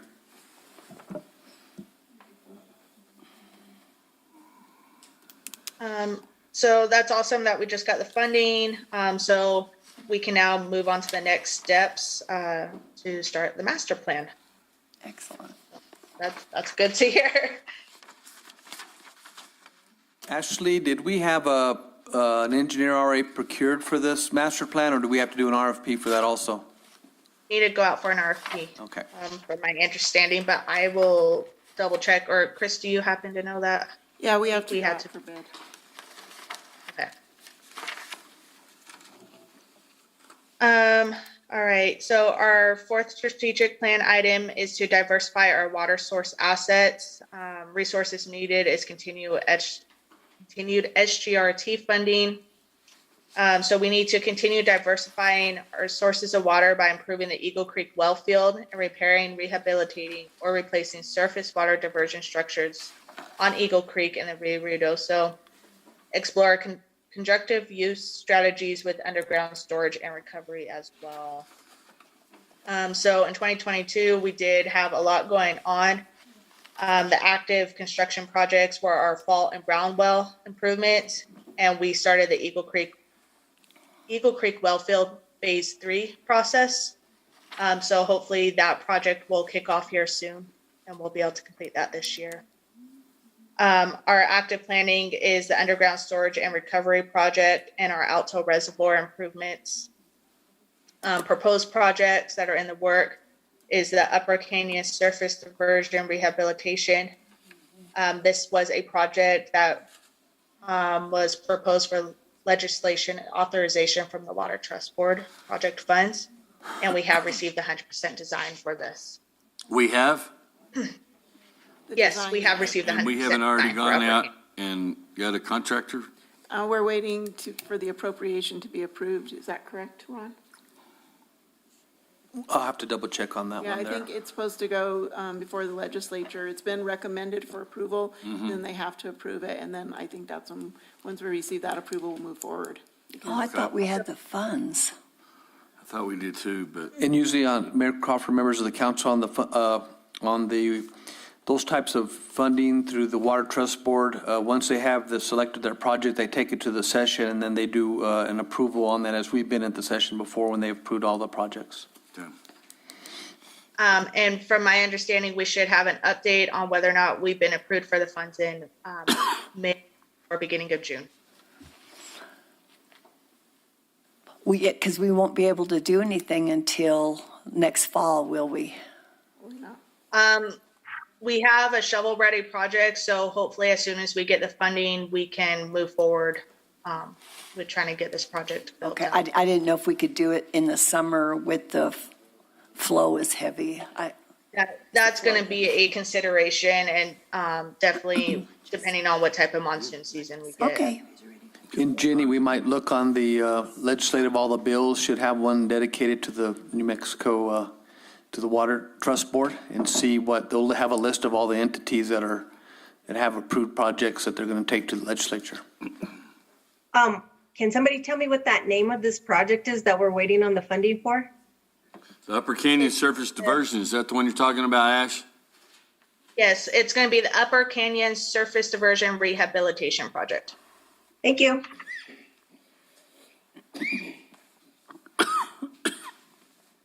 So steps needed to continue working on this goal is continue to apply for Water Trust Board funds to continue our projects. We will go out for bid for the Upper Canyon Surface Diversion.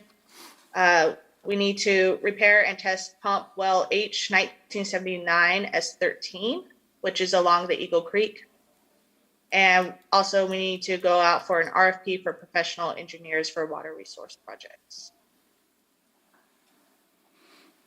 Our final goal is that the utility needs to be more prepared for emergencies. The resources needed is just staff time to conduct the assessment and mutual aid agreements with other utilities. So we were mandated by the EPA a couple years ago to conduct a risk and resiliency assessment and emergency action plan for both the water system and the sewer collections. And in 2022, the process was not able to begin on the sewer and wastewater due to the McBride fire and summer flooding. We have reached out to them, or we were working with Danielle before she left about starting to update the process for the water EAP. But whenever we get our new emergency manager, we will need to start that process again. This plan has to be updated every 5 years. Once the plan is updated due to time commitment to the plan, we will then continue the sewer and the wastewater EAP. We'll need to follow the same process for the EAP for water whenever we do the sewer and the wastewater.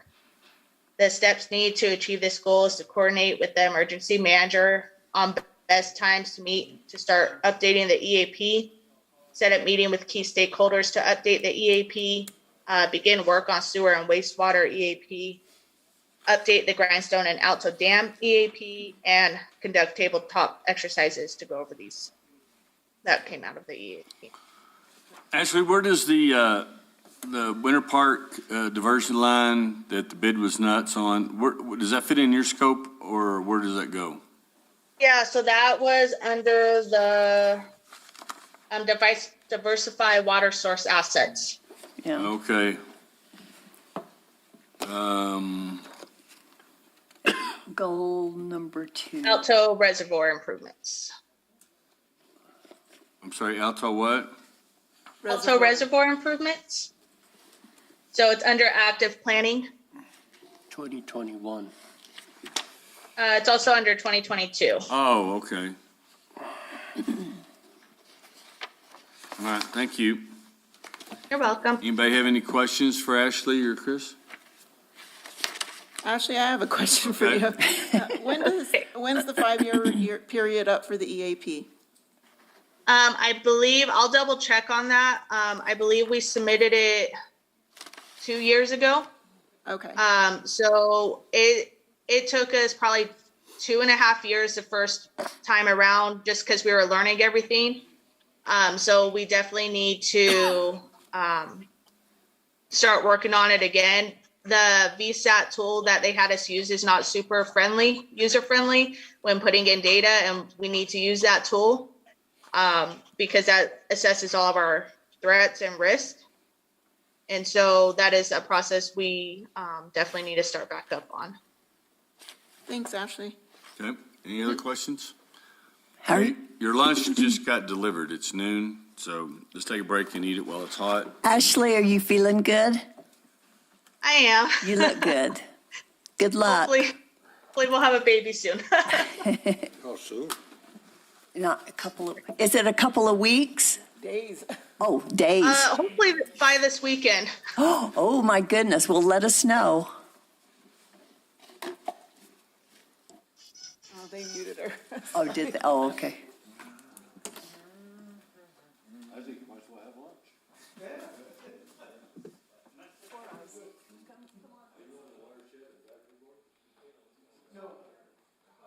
No, sir.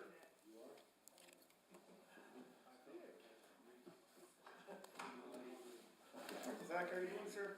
Good. Isaac, how are you doing? Doing great. Good to see you. Dick, how are you doing, sir?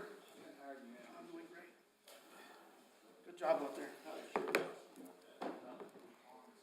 You're not gonna make it to the lunchroom?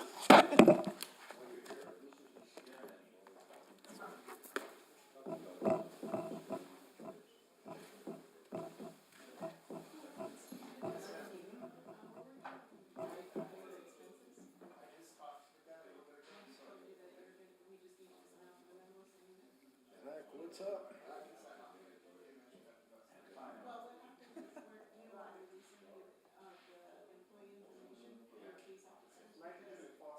In college, did you have to go over torts? They call it torts? Is that interesting? The amount of phosphorus and nitrogen within the river, and then the fall is all. And that's how they determine what the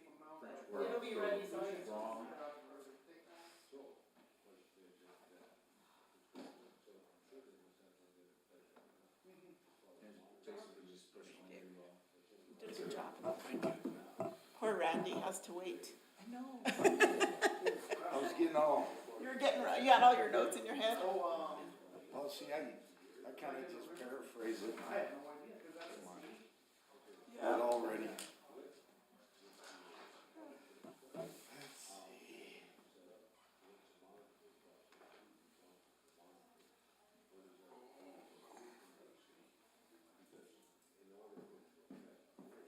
Well, do you miss your old position that? No, sir. I guess he, wow, I wonder how he likes it.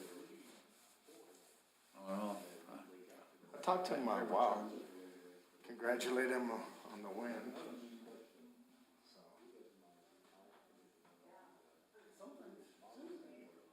Sometimes it's years though, because they're so short-handed, because they're the ones that normally do the river assessment, whether it's cold or cool, and it hasn't been done, and we had to hire a contract lab to do it, and it's still not even done.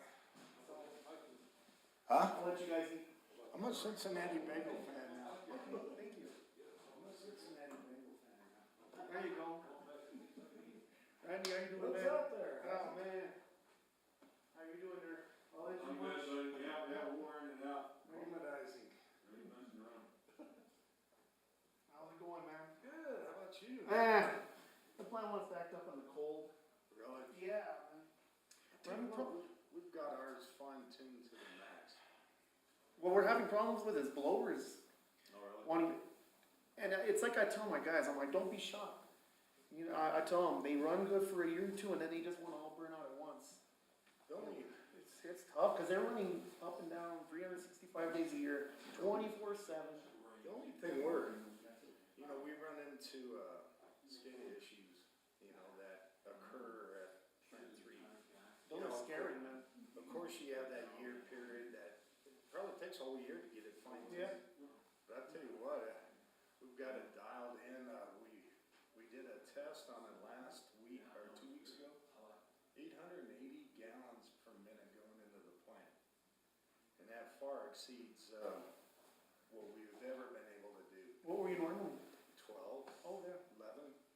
I mean, hardly we ever exceeded 12. But we put 880 in it, and that's 350 gallons from the river, about 700. Hey, Billy. Good, buddy, you? And then Doing great. West Wells. Wow, that's cool. And we even did a backwash at a high flow rate. So That's good, man. we found a few little bitty issues with that. It works. It works. Ours is just things wanting to go out at the worst times, and then having to use our backups, and then having to get things repaired. And Well, the other thing is we made some operational changes that really really kicked. Oh, Then thank I you. fall asleep when I'm talking. No, I know. I'll keep mine short, sweet, to the point. Yeah, I've heard that before. I promise.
I'll sit next to you, Dick. You don't mind?